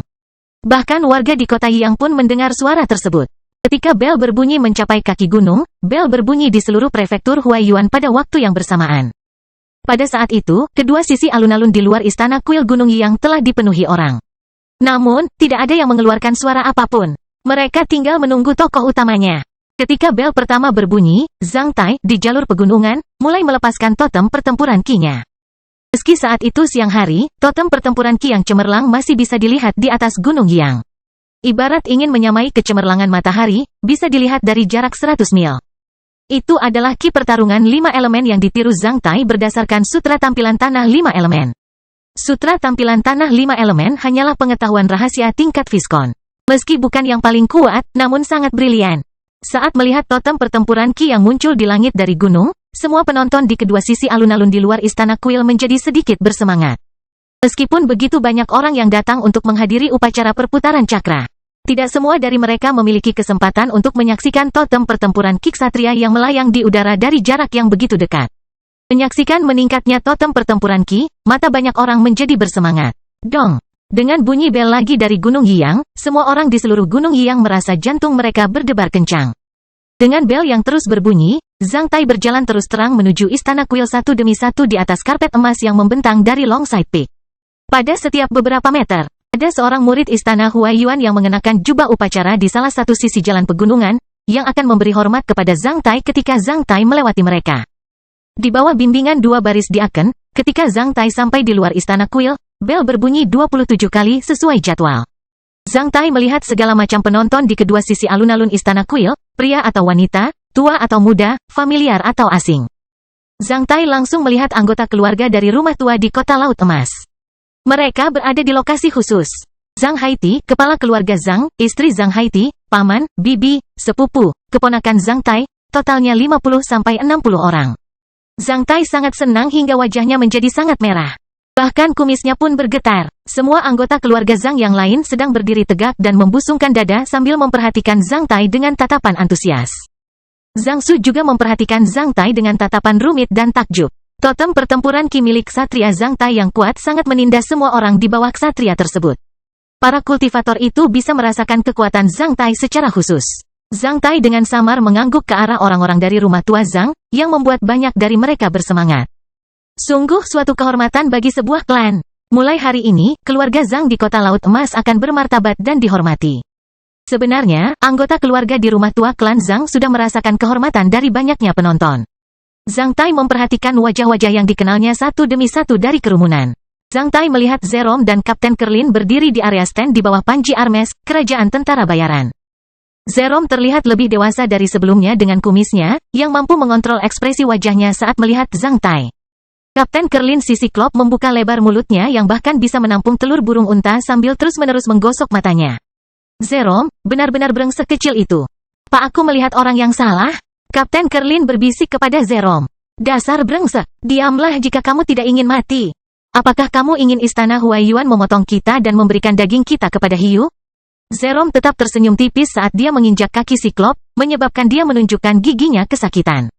Zhang Tai terkikik di dalam. Bagaimana tipu muslihat dan bisikan kecil kedua orang itu bisa lepas dari akal sehatnya? Zhang Tai masih tersenyum ke arah mereka. Banyak orang di area Armes mengungkapkan ekspresi kaget seperti disukai. Di area tribun penonton Kekaisaran Norman, Zhang Tai juga melihat beberapa wajah yang dikenalnya Reinhard Leibniz. Guderian dari Resimen Korps Tanduk Besi nomor 39 berdiri di samping seorang pria pirang berusia 40 tahun yang mengenakan gaun kerajaan. Saat menyaksikan Zhang Tai melewati mereka, mereka semua menatap Zhang Tai dengan mata terbuka lebar. Tampaknya mereka ingin mengetahui apakah Zhang Tai adalah orang yang sama yang mereka kenal. Pria pirang berusia 40 tahun itu mengalihkan pandangannya dari Zhang Tai ke tiga orang yang akrab dengan Zhang Tai. Ketiga pria itu saling bertukar pandang sebelum mengangguk pelan. Tampaknya mereka telah memastikan status Zhang Tai pada saat yang bersamaan. Pria pirang berusia 40 tahun itu kemudian memperlihatkan senyuman cemerlang ke arah Zhang Tai. Setelah penonton Kekaisaran Norman berdiri, Zhang Tai memperhatikan Putri Candis dari Kekaisaran Raimlan. Melihat Zhang Tai berjalan di depannya, Putri Candis yang bermartabat bahkan melirik Zhang Tai. Kemudian, dia melihat seorang teman lama, Tai Sichi, yang dia temui di kota surga dingin dengan kecantikan berkaki ramping di sisinya. Seorang lelaki tua berwajah ungu yang mirip dengan Tai Sichi berdiri di depan mereka. Saat melihat lelaki tua itu, Zhang Tai tahu bahwa dia adalah kepala klan Taisi. Zhang Tai mengangguk ke arah Tai Sichi, yang langsung menjadi bersemangat ketika dia berbisik kepada wanita cantik di sisinya, "Dengar, aku sudah memberitahumu bahwa kakakku Zhang Tai sangat setia. Dia masih mengingatku. Siapa yang tahu apakah dia menyapamu atau tidak?" Wanita cantik itu berargumentasi dengan suara rendah sambil menatap Zhang Tai seperti ditarik oleh magnet di tubuh Zhang Tai. "Saudara Zhang Tai." Tai Sichi ingin berdebat. "Diam, Zhang Tai sekarang adalah tetua istana Huaiyuan. Siapa saudaramu?" Orang tua berwajah ungu itu berbalik dan bersumpah. Tai Sichi langsung tutup mulut, namun, dia masih meringis ke arah Zhang Tai. Setelah itu, Zhang Tai memperhatikan perwakilan para tetua dan pemuda dari klan besar lainnya di negeri Jinyun. Satu-satunya orang yang Zhang Tai kenal di antara para tetua itu adalah tetua Lan yang ditemuinya di teater operasi Selne.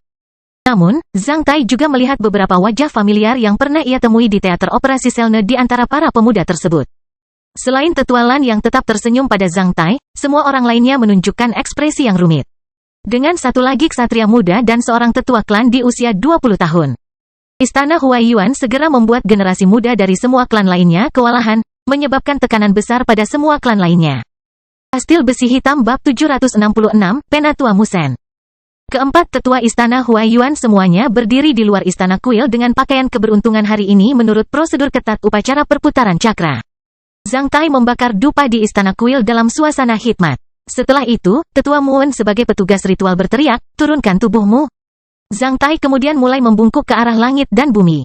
Terakhir, ia memasukkan dupa yang terbakar ke dalam kuali tembaga yang ditempatkan tepat di luar gerbang istana kuil. Setelah itu, dia masuk ke istana kuil. Seluruh istana kuil sangat cemerlang. Tanahnya dilapisi dengan batu bata emas dengan pola awan keberuntungan. Segala macam spanduk upacara dan bendera doa digantung di pilar-pilar di dalam istana. Kayu cendana bintang surga yang mahal terbakar di dalam kuali tembaga, yang tidak hanya menerangi seluruh istana, tetapi juga menutupi seluruh istana dengan keharuman yang istimewa. Seluruh istana kuil sangat megah dan lebih mirip istana kekaisaran. Zhang Tai adalah orang pertama yang masuk ke istana dari gerbang depan. Saat dia memasuki istana, Zhang Tai menyingkirkan totem pertempuran Qi miliknya. Keempat tetua istana Huaiyuan mengikuti Zhang Tai masuk. Kemudian Diaken dan anggota klan istana Huaiyuan lainnya. Yang lain akhirnya masuk. Namun, kecuali Zhang Tai dan empat tetua lainnya, yang lainnya dilarang masuk dari gerbang depan. Sebaliknya, mereka hanya bisa masuk dari dua pintu samping dengan tertib dan ketat. Tidak ada orang lain yang diizinkan memasuki gerbang depan istana kuil kecuali kepala klan dan tetua. Zhang Tai perlahan berjalan di atas batu bata emas itu dengan penuh emosi. Saat ini, Zhang Tai mengira orang tuanya sedang mengawasinya dari samping.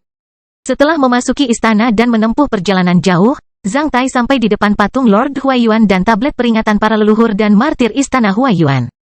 Dengan bantuan Diaken klan, dia mulai menyalakan dupa dan mempersembahkan korban kepada semua leluhur dan martir selangkah demi selangkah. Ketika Zhang Tai mempersembahkan korban, Penatua Muan mengeluarkan brosur emas dan mulai membacakan pidato elegi dengan keras di sisi Zhang Tai. Keturunan dewa di negara Taixia memberikan manfaat bagi dunia. Garis keturunan Xuan Yuan tak tertandingi, kami agung dan kuat, busur panjang memberi kami nama keluarga. Zhang Tai membutuhkan waktu 3 menit untuk menyelesaikan persembahan pengorbanan kepada semua leluhur dan martir dengan cara yang hikmat dan tegas. Setelah Zhang Tai menyelesaikannya, pidato elegi juga hampir berakhir. Kami mempunyai keturunan yang bernama Zhang Tai. Ia bisa berenang secepat ikan di air dan terbang secepat naga di angkasa. Ia bisa memutar cakranya dan melindungi negara dan bangsanya. Seperti yang dikatakan oleh leluhur penguasa Huaiyuan. Sekarang, kebenaran akan ada selamanya. Semoga makmur selamanya. Segera setelah kata selamanya, Zhang Tai dengan tepat menyelesaikan busur terakhirnya dan memasukkan 3 dupa terakhir ke dalam pedupaan yang melambangkan pelat peringatan garis keturunan Zhang di kota Laut Emas. Beberapa pelat peringatan baru telah dipasang di sana, yang merupakan pelat peringatan ayah, kakek, dan kakek Zhang Haiti. Ketika satu orang memutar cakra, dia akan membawa kehormatan bagi ketiga generasi tuanya. Piring peringatan nenek moyangnya juga akan memasuki istana kuil dan menikmati pembakaran dupa. Menonton adegan ini, Zhang Haiti sangat gembira hingga matanya bahkan berkaca-kaca. Zhang Tai berdiri dan berbalik ke kuali besar di tengah istana. Diakon kemudian membawa baskom emas berisi susu, minyak, biji-bijian dan wijen dari kedua sisi dan berjalan menuju kuali di tengah istana.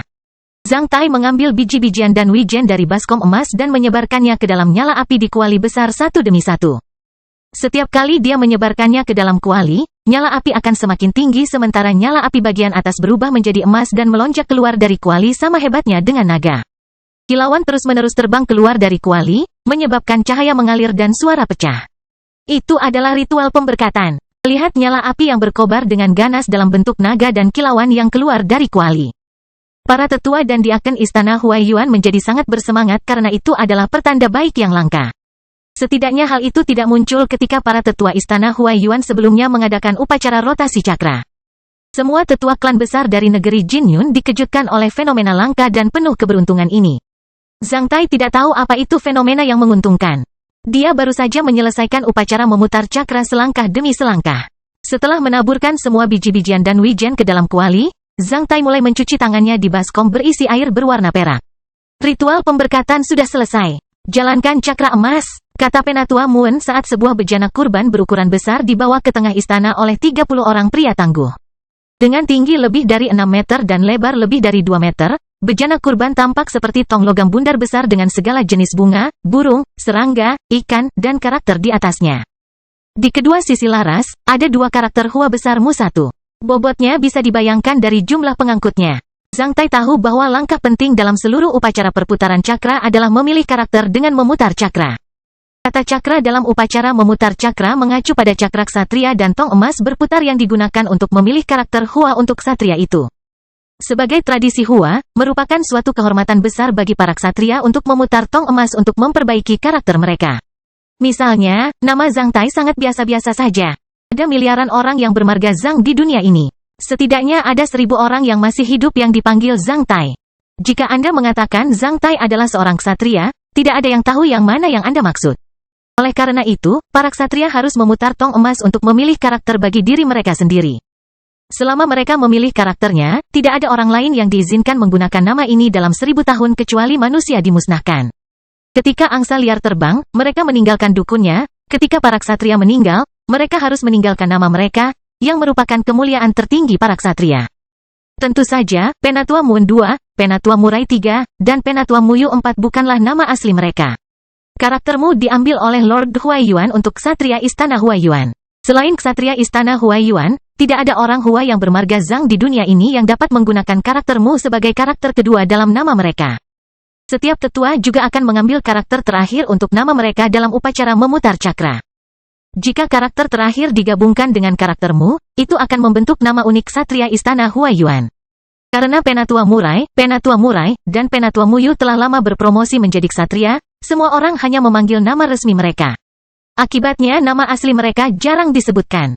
Ada 999 karakter Hua yang tersisa di tong emas. Itu tergantung pada mana yang akan dipilih Zhang Tai. Semua orang bertanya-tanya karakter Hua mana yang akan dipilih oleh ksatria termuda klan Zhang. Setelah berjalan perlahan menuju tong emas, Zhang Tai mengangkat kepalanya dan memperhatikan bejana pengorbanan emas ini. Dia kemudian menarik napas dalam-dalam dan meletakkan satu tangannya di atas tong emas.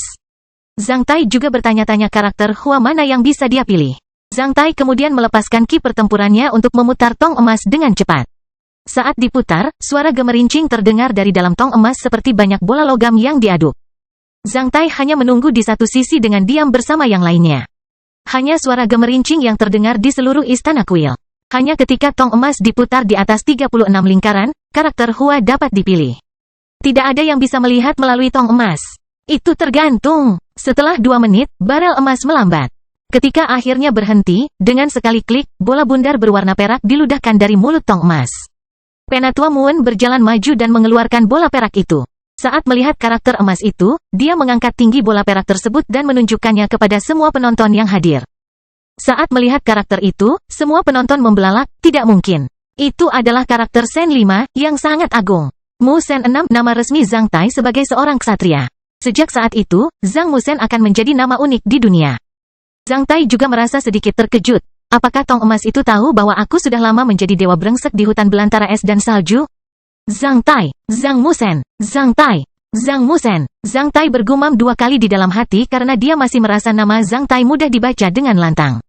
Karena ini sudah menjadi tradisi, maka Zhang Tai tidak bermaksud aneh. Sebaliknya, dia hanya menerimanya dengan jujur.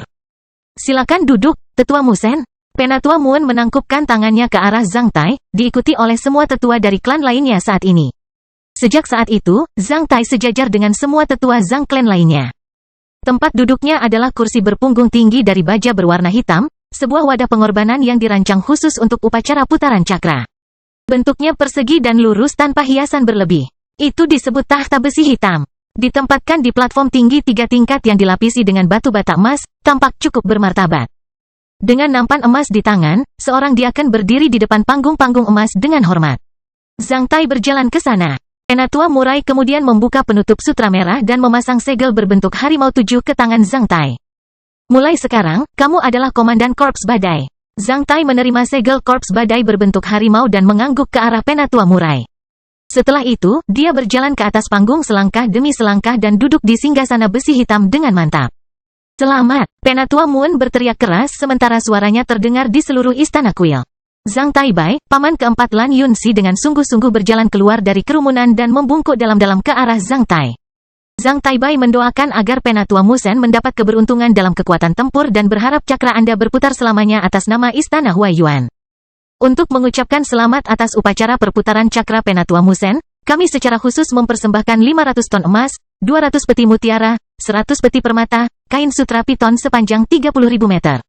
Masing-masing satu rumah bangsawan di kota Yiang, kota Laut Emas, dan kota Pemandangan Bintang. Saat menyaksikan tokoh-tokoh besar dari grup bisnis Longwin dan Istana Huaiyuan membungkuk dan memberikan hadiah kepadanya dengan hormat, Zhang Tai merasakan perasaan yang tak terkatakan. Setelah mengatakan ini, Zhang Taibai memberikan daftar hadiah kepada Diakon Yu sebelum bergerak ke satu sisi tanpa bersuara. Sementara pria berusia 40 tahun lainnya berjalan ke depan dan membungkuk ke arah Zhang Tai. Wang Juan mendoakan agar Penatua Musen mendapatkan keberuntungan dalam kekuatan tempur dan berharap cakra Anda berputar selamanya atas nama klan Wang dari Istana Suyu, negara Jinyun. Kami secara khusus mempersembahkan 100 ton emas, 100 pasang barang giok bulat pipi berlubang di dalamnya pusat dan 100 komodo badak. Setelah mengatakan itu, Wang Juan menyerahkan daftar hadiah kepada Diakon Yu.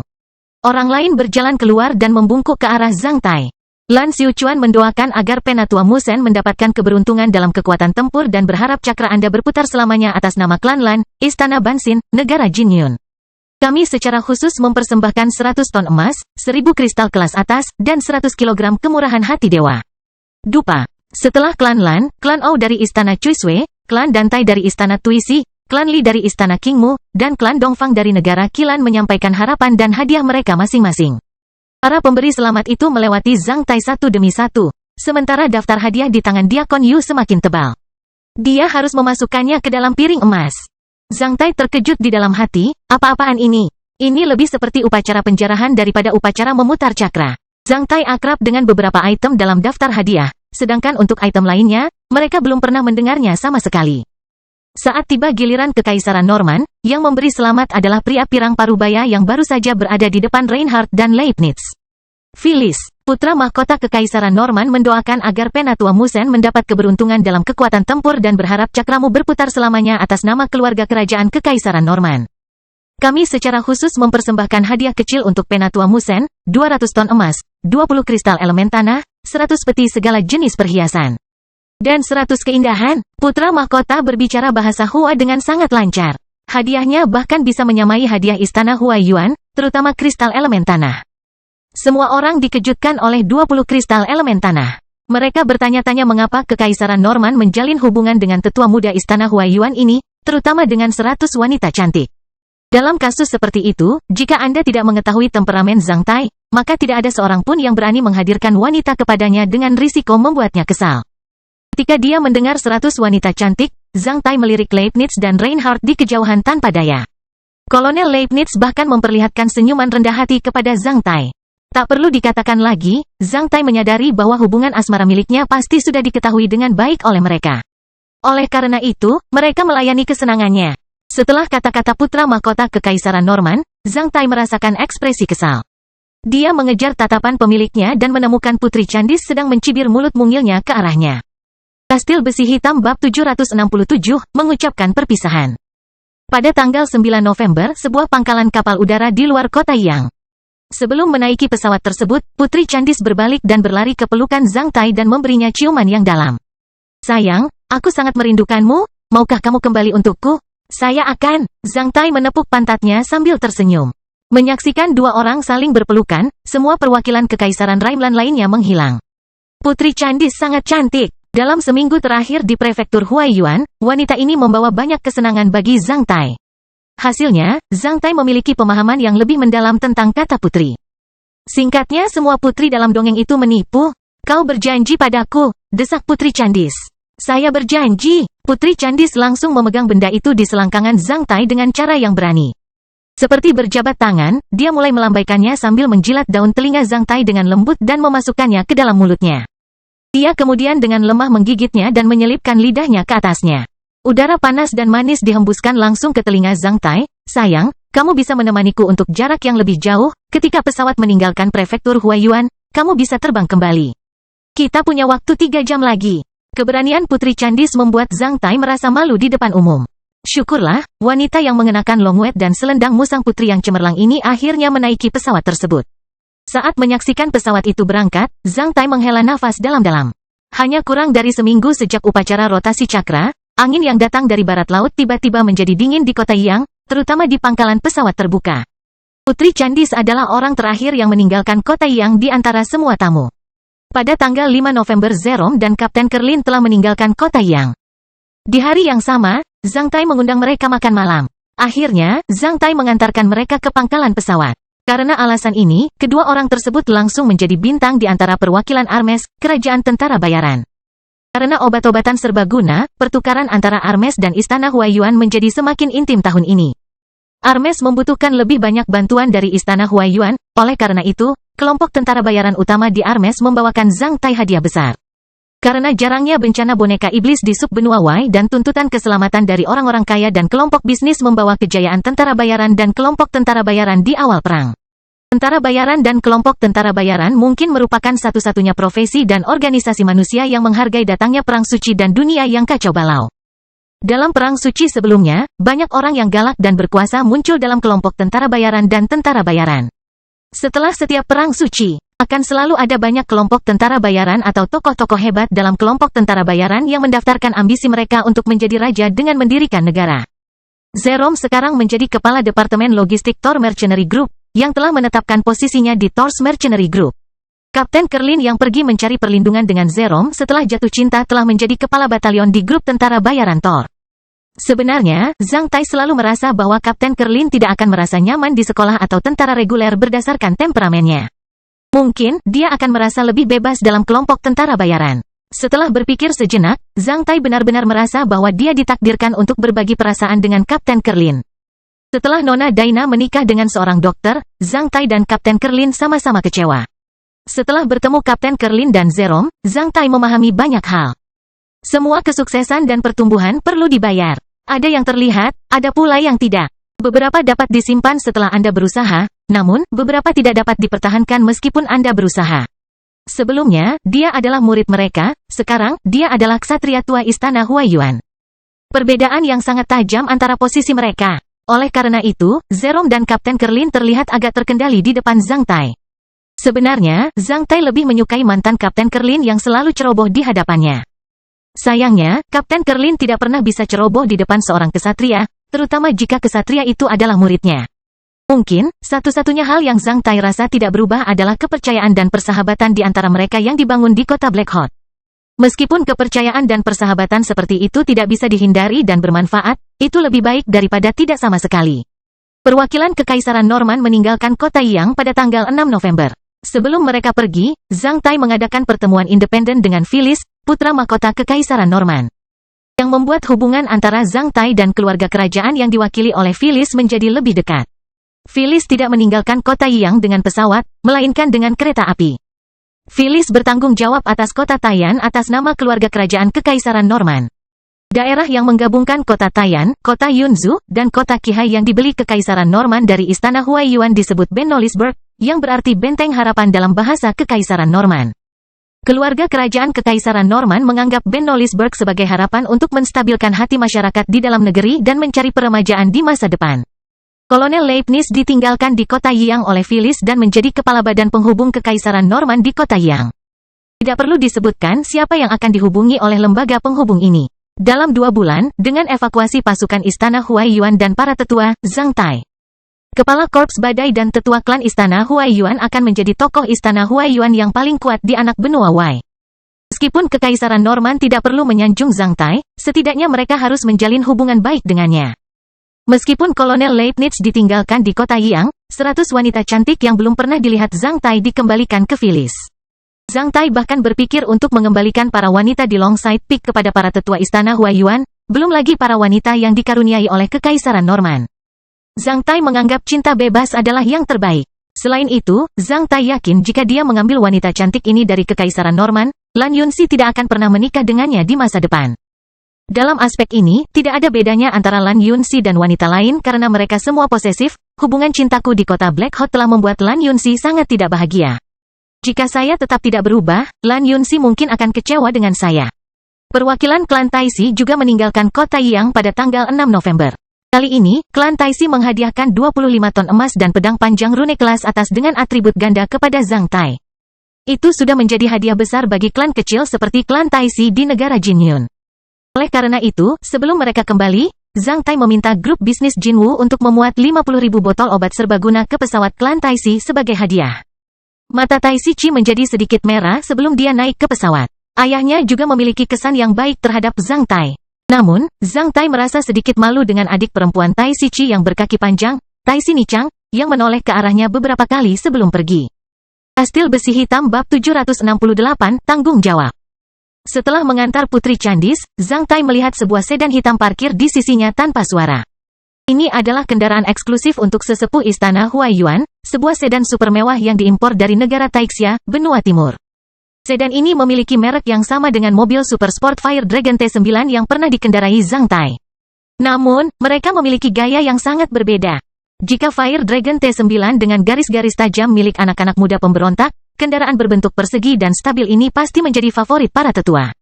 Karena sifatnya yang sederhana, tubuhnya yang memiliki panjang 5 meter dan lebar 2 meter serta jeruji persegi berwarna perak dan kristal di kepalanya membuatnya bermartabat. Namun yang membuat mobil ini semakin megah adalah plat nomornya. Dibandingkan dengan plat nomor lainnya di prefektur Huaiyuan, plat nomor ini hanya memiliki pita emas dan tidak ada nomor apapun di atasnya. Di seluruh prefektur Huaiyuan, hanya plat nomor sedan milik orang tua yang merupakan simbol kekuasaan dan keagungan.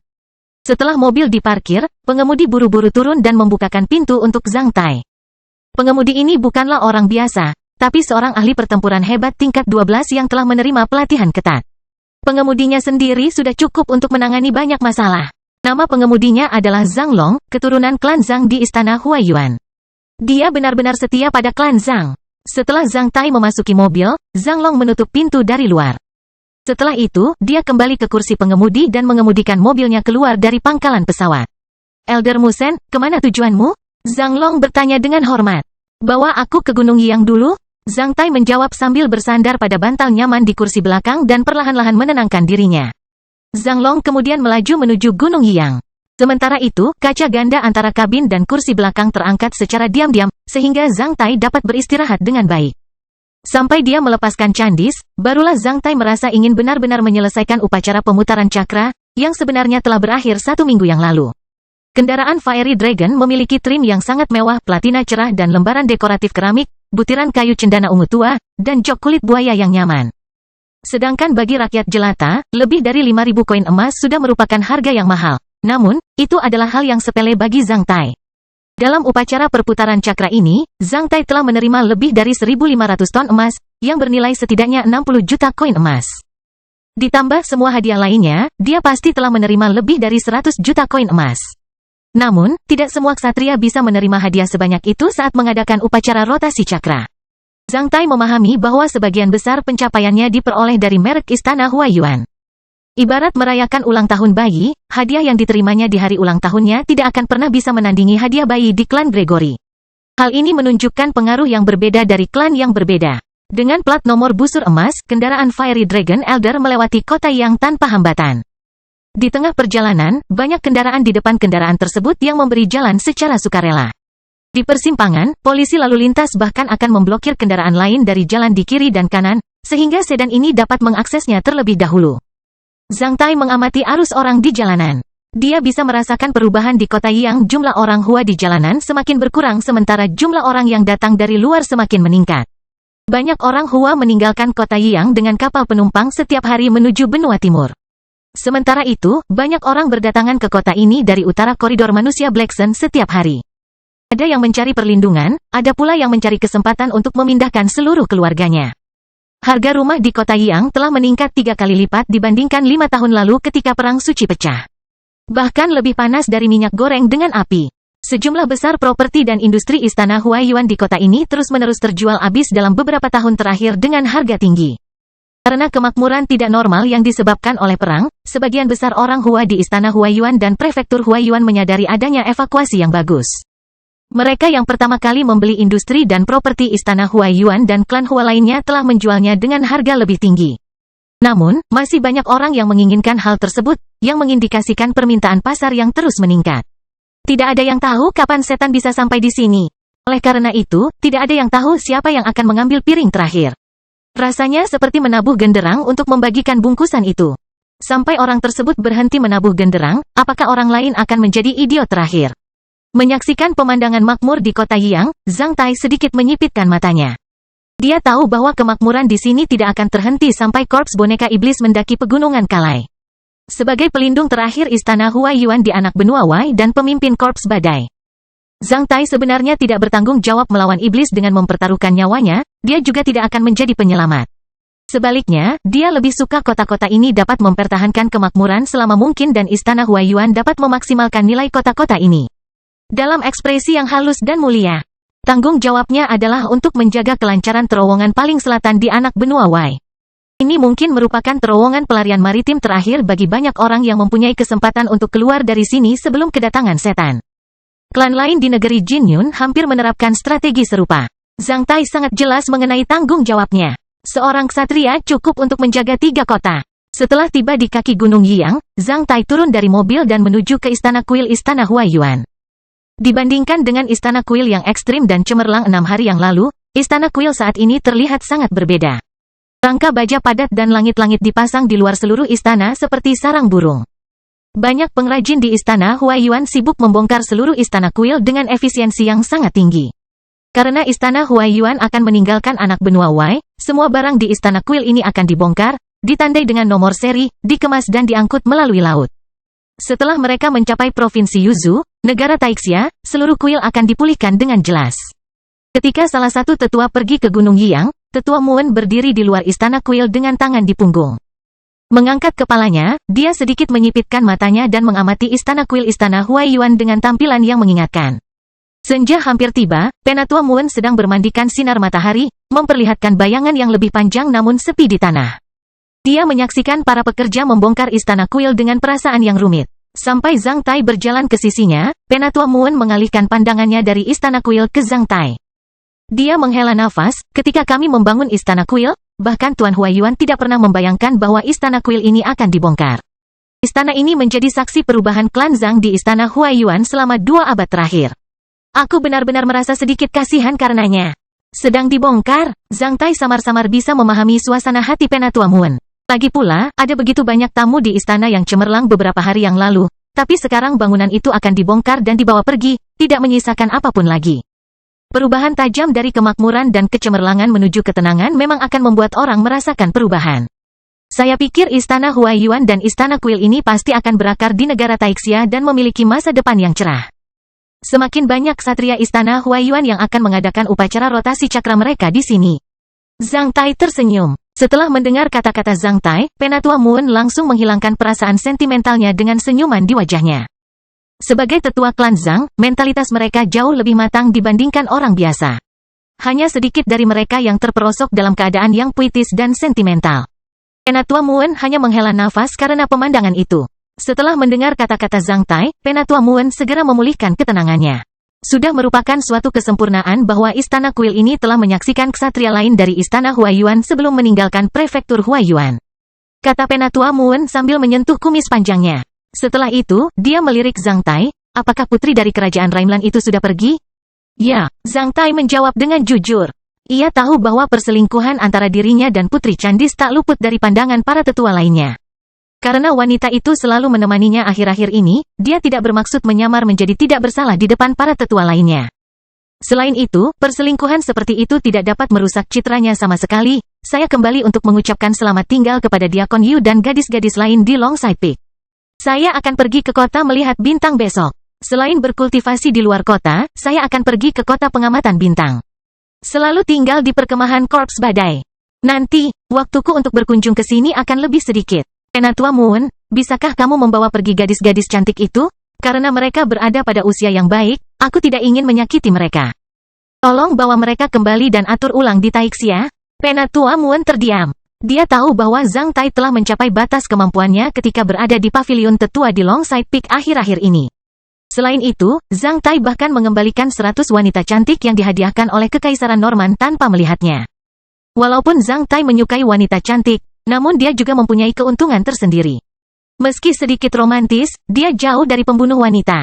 Karena Zhang Tai sejajar dengan para tetua lainnya, jika dia tidak menyukainya, tidak ada orang lain yang bisa memaksanya melakukan itu.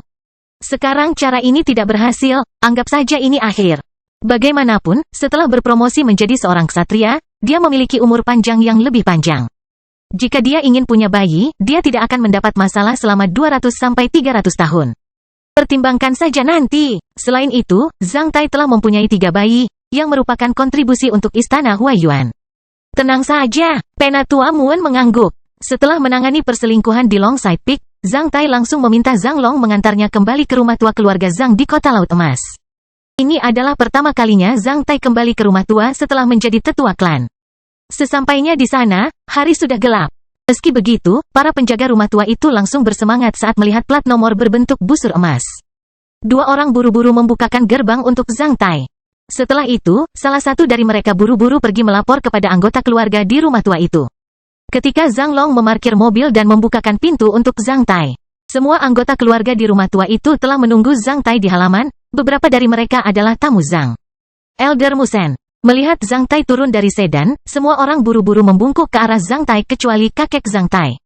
Zhang Tai menghela nafas saat melihat gerakan mereka sambil menunjukkan senyuman ramah. Aku baru saja datang dari kota Yang. Aku berencana untuk makan di rumah. Siapkan saja beberapa hidangan untukku. Tidak limbah. Kata-kata saya berharap untuk makan di rumah membuat semua orang bersemangat. Nyonya besar keluar dari kerumunan terlebih dahulu. Dia pergi melihat-lihat dapur dan menyuruh para juru masak menyiapkan makan malam untuk Zhang Tai.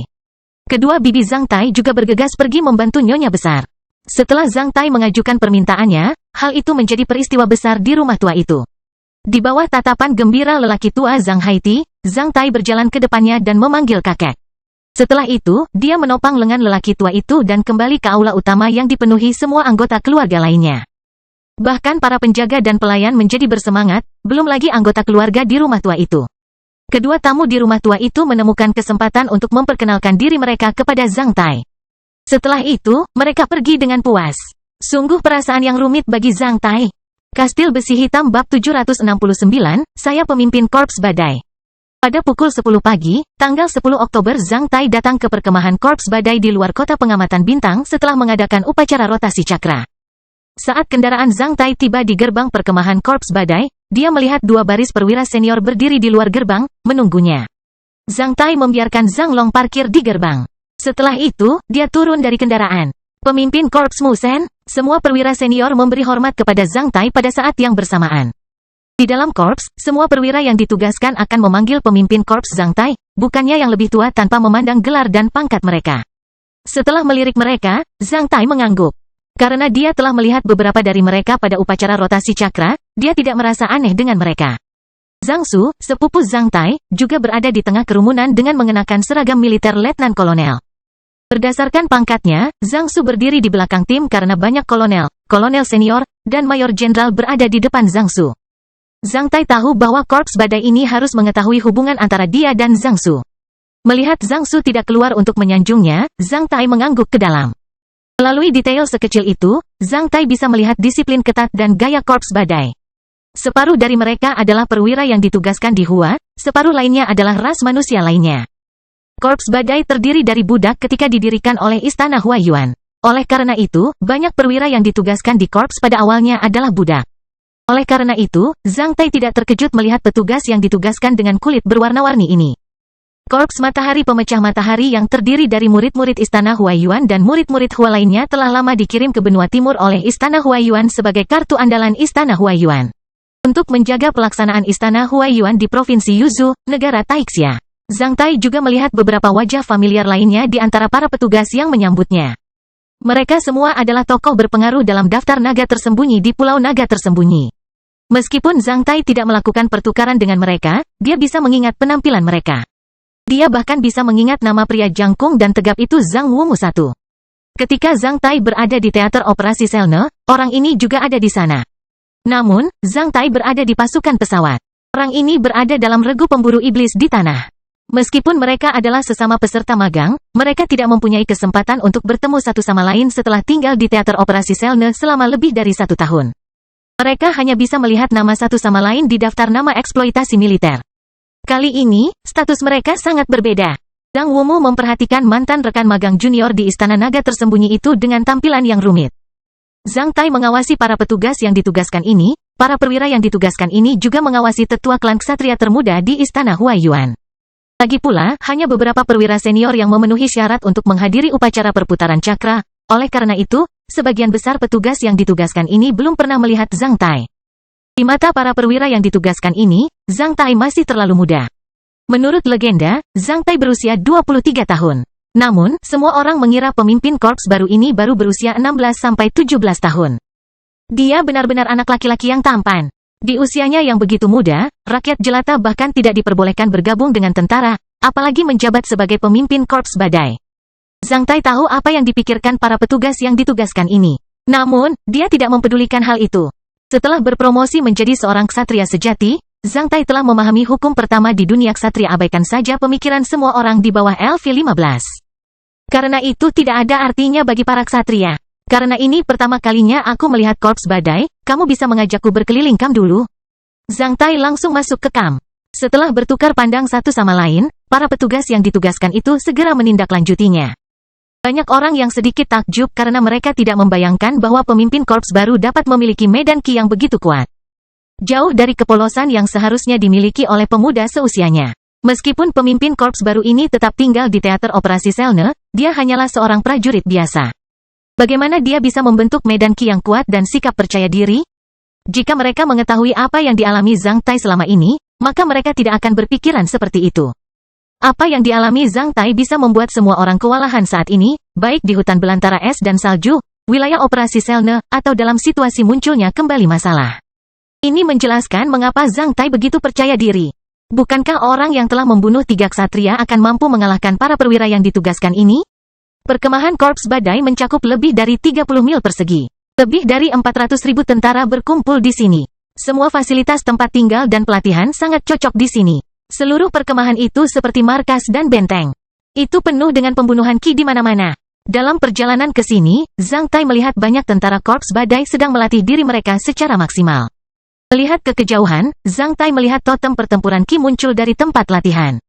Seruan pertempuran sengit dan tabrakan terus terjadi.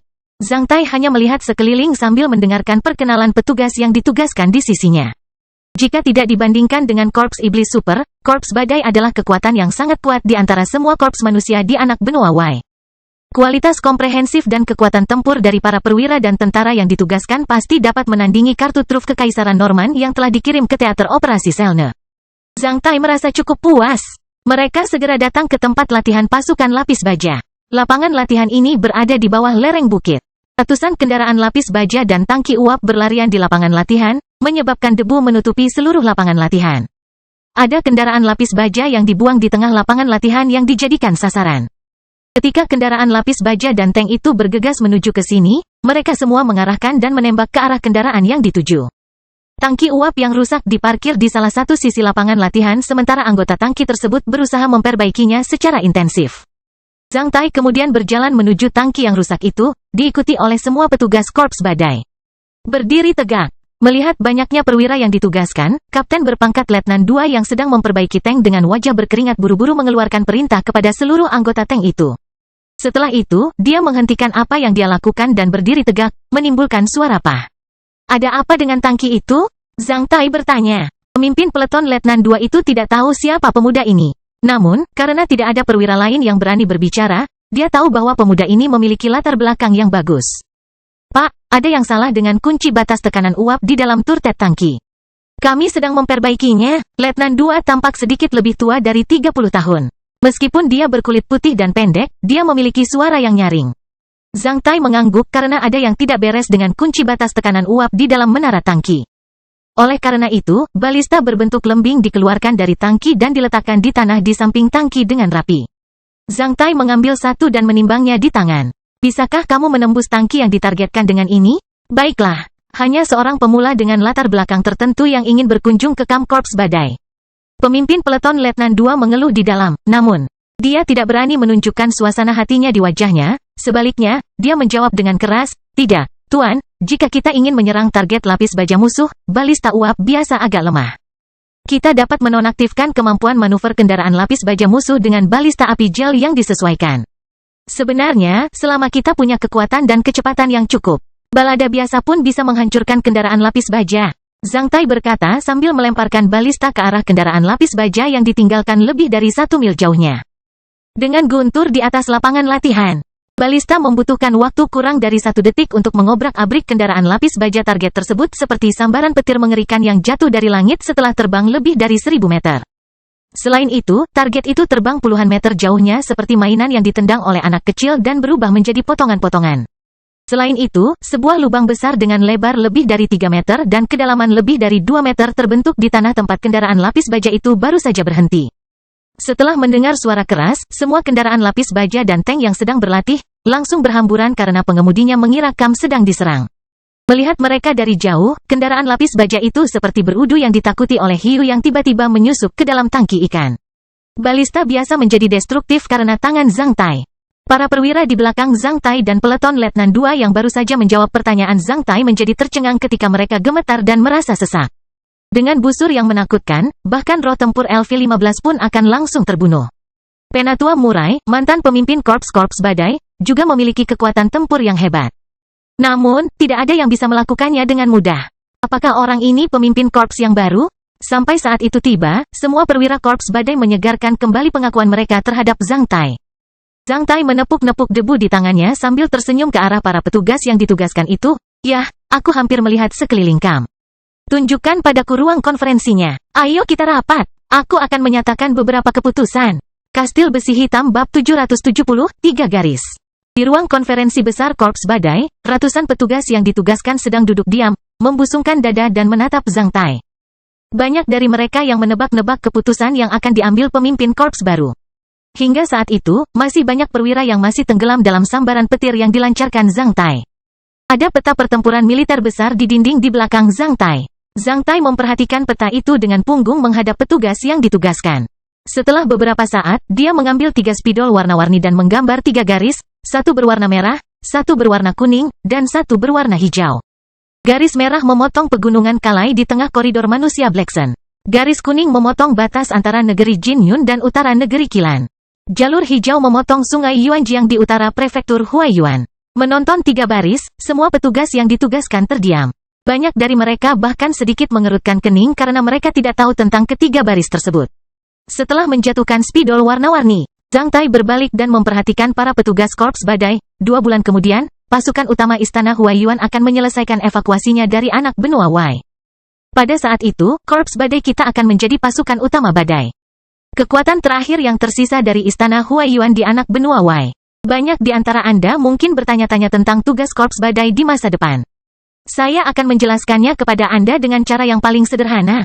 Setelah mengatakan itu, Zhang Tai berbalik dan menunjuk ke garis merah itu. Pegunungan Kalai adalah daerah aliran sungai di sub-benua Wei dan akan menjadi medan perang pertama Korps Badai.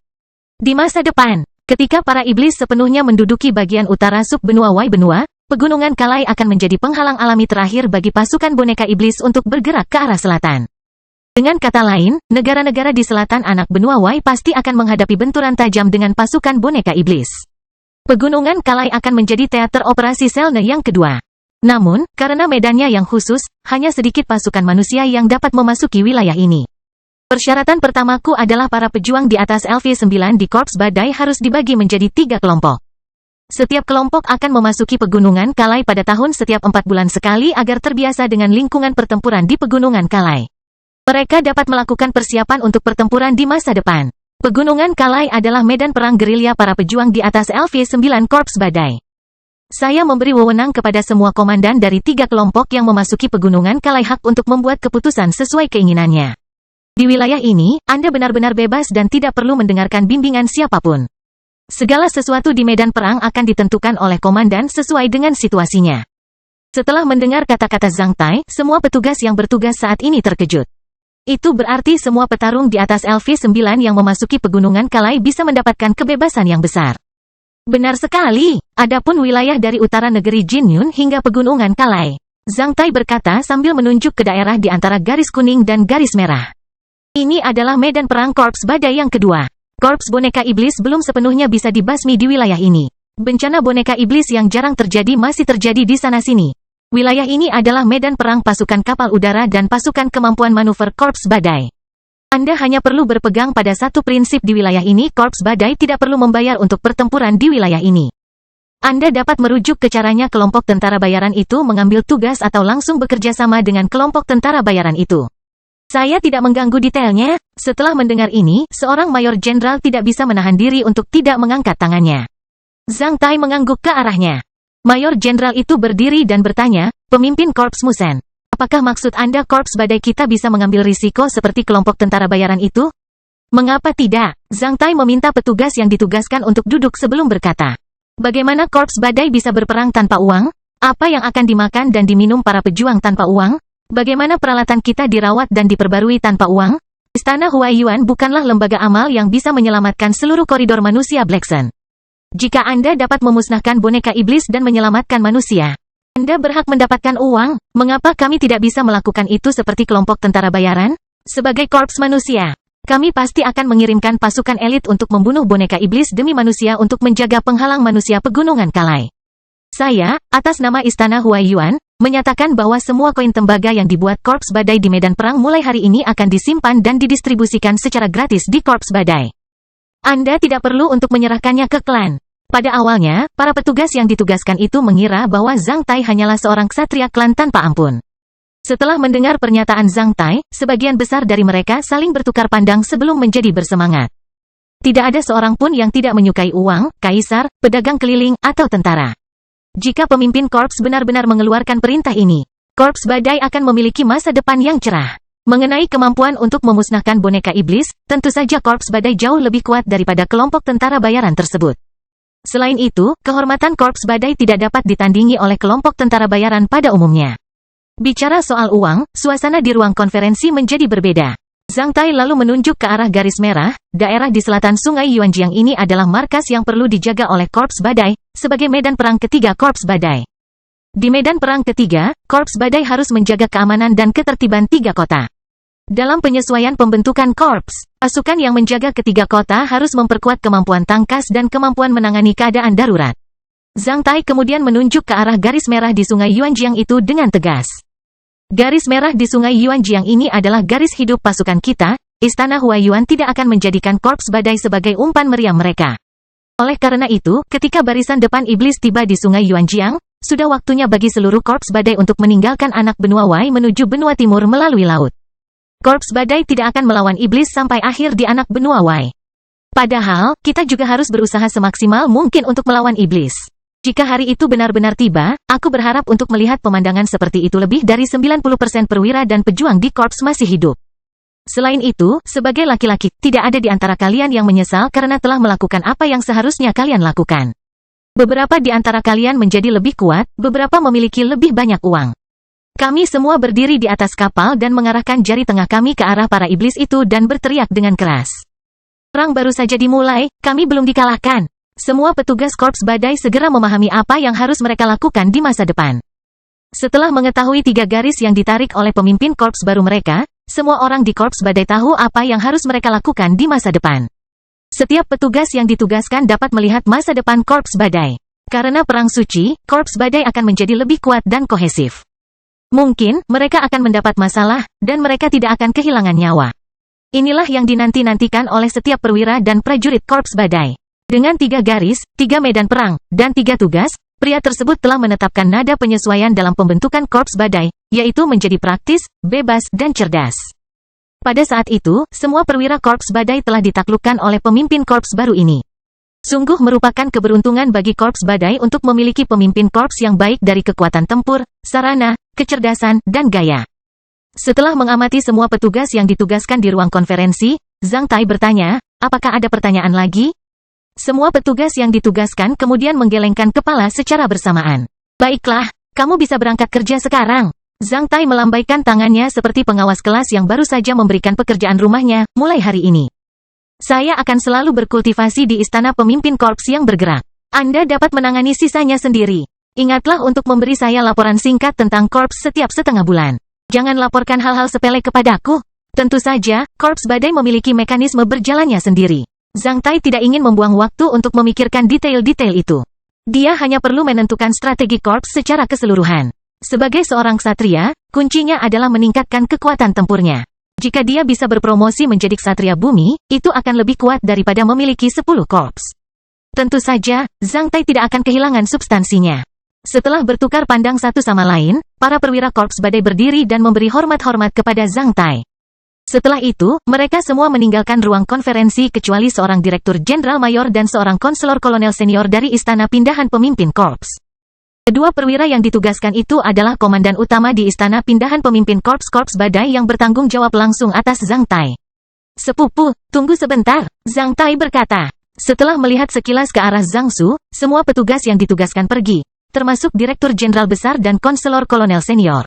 Melihat semua petugas yang ditugaskan meninggalkan ruang konferensi, Zhang Su mendatangi Zhang Tai dengan malu-malu. Dia tidak tahu harus memanggil apa Zhang Tai, tetua, pemimpin korps, atau sepupu. Zhang Tai tertawa terbahak-bahak sambil menepuk bahu Zhang Su. Apakah kamu percaya bahwa aku masih bisa mencuri makanan dari meja sebelum anggota keluarga kita mulai makan di rumah? Apakah kamu percaya bahwa ibuku masih bisa mencubit telingaku dan keponakanku?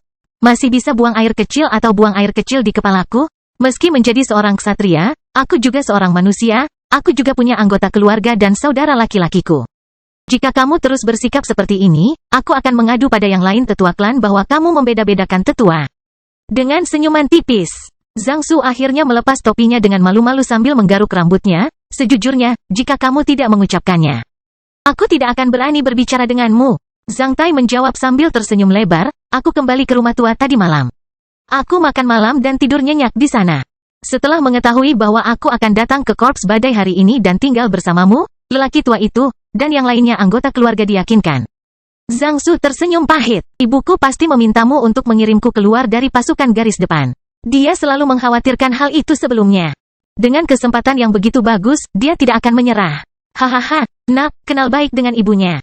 Bibi sudah memberitahuku tentang hal itu. Tapi aku tidak setuju dengannya. Zhang Su menjadi sedikit terkejut ketika jawaban Zhang Tai berada di luar imajinasinya. Aku bilang pada Bibi tadi malam, kakak laki-lakiku adalah orang yang saleh, sombong dan pantang menyerah. Jika kamu melakukan ini, kamu akan menghancurkannya. Dia pasti tidak akan senang dengan apa yang kamu lakukan. Namun, jika aku melakukan itu, aku akan marah. Tidak merawatnya, sebaliknya, aku meremehkannya dan tidak lagi menjadi saudaranya sejak saat itu. Oleh karena itu, aku tidak bisa menjanjikanmu. Karena aku adalah saudara dan idolanya dan aku ingin terus menjadi saudaranya dan idola, aku tidak akan mengganggu kehidupannya di kamp, apakah dia akan dipromosikan atau dihukum. Jika dia bertarung sampai mati, sebagai saudaranya, aku akan membalas dendam padanya dengan memenggal kepala salah satu ksatria iblis dan mengambilnya. Untuk mengorbankan dia, mata Zhang Su langsung memerah. Namun, dia tidak menitikkan air mata, sebaliknya, senyumannya menjadi lebih cemerlang. Dia menepuk bahu Zhang Tai dengan kuat sebanyak 3 kali dan berkata, itu teman baikku. Zhang Tai lalu mengeluarkan wadah obat dan memberikannya pada Zhang Su. Ambillah, apa ini? Zhang Su bertanya karena penasaran. Aku telah menghasilkan banyak hal dalam upacara rotasi cakra ini. Ini berisi beberapa botol obat berperforma tinggi, yang mungkin berguna di medan perang. Zhang Tai menyadari bahwa Zhang Su agak ragu-ragu. Zhang Tai kemudian memperlihatkan ekspresi berlebihan, apakah kamu mengharapkan aku melawan iblis sampai mati? Hahaha, Zhang Su tertawa terbahak-bahak saat dia langsung mengambil wadah obat itu. Setelah setengah jam, ditemani oleh Direktur Jenderal Mayor dan Konselor Kolonel Senior, Zhang Tai datang ke istana pindahan dan melihat-lihat sekeliling sana. Karena istana pemimpin korps yang bergerak adalah tempat para tetua klan selalu tinggal dan bekerja. Tentu saja itu tidak buruk. Istana pindahan memiliki lingkungan yang sangat baik. Terletak di lembah, itu seperti taman di perkemahan Korps Badai. Bagian depan istana bergerak ini adalah tempat pemimpin korps bekerja, sedangkan bagian terakhirnya adalah tempat tinggal para tetua. Pusat budidaya para tetua berada di istana bawah tanah di bawah kediaman para tetua. Istana bawah tanah dirancang sebagai fasilitas militer yang ketat, yang dapat mencegah bom alkemis. Zhang Tai sangat puas dengan lingkungan ini. Setelah mengatakan sesuatu kepada Direktur Jenderal Utama dan Konselor Kolonel Senior, Zhang Tai memasuki istana bawah tanah sendirian. Ketika para tetua berkultivasi di istana bawah tanah, gerbang istana bawah tanah hanya bisa dibuka dari dalam.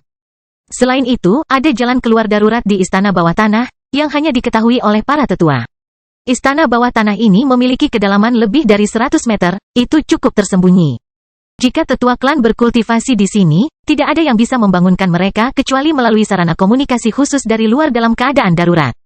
Dengan suara teredam bang, Zhang Tai menutup gerbang istana bawah tanah dan mengunci gerbang paduan tebal dari dalam.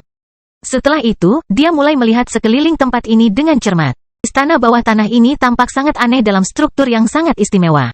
Itu adalah ruang bundar kolosal yang luasnya puluhan ribu meter persegi. Itu tampak seperti diagram Tai Chi orang Hua. Bagian yang mengacu pada bangunan buatan, sedangkan bagian Yin mempertahankan tampilan gua bawah tanah alami. Kedua bagian itu terasa cukup terkoordinasi.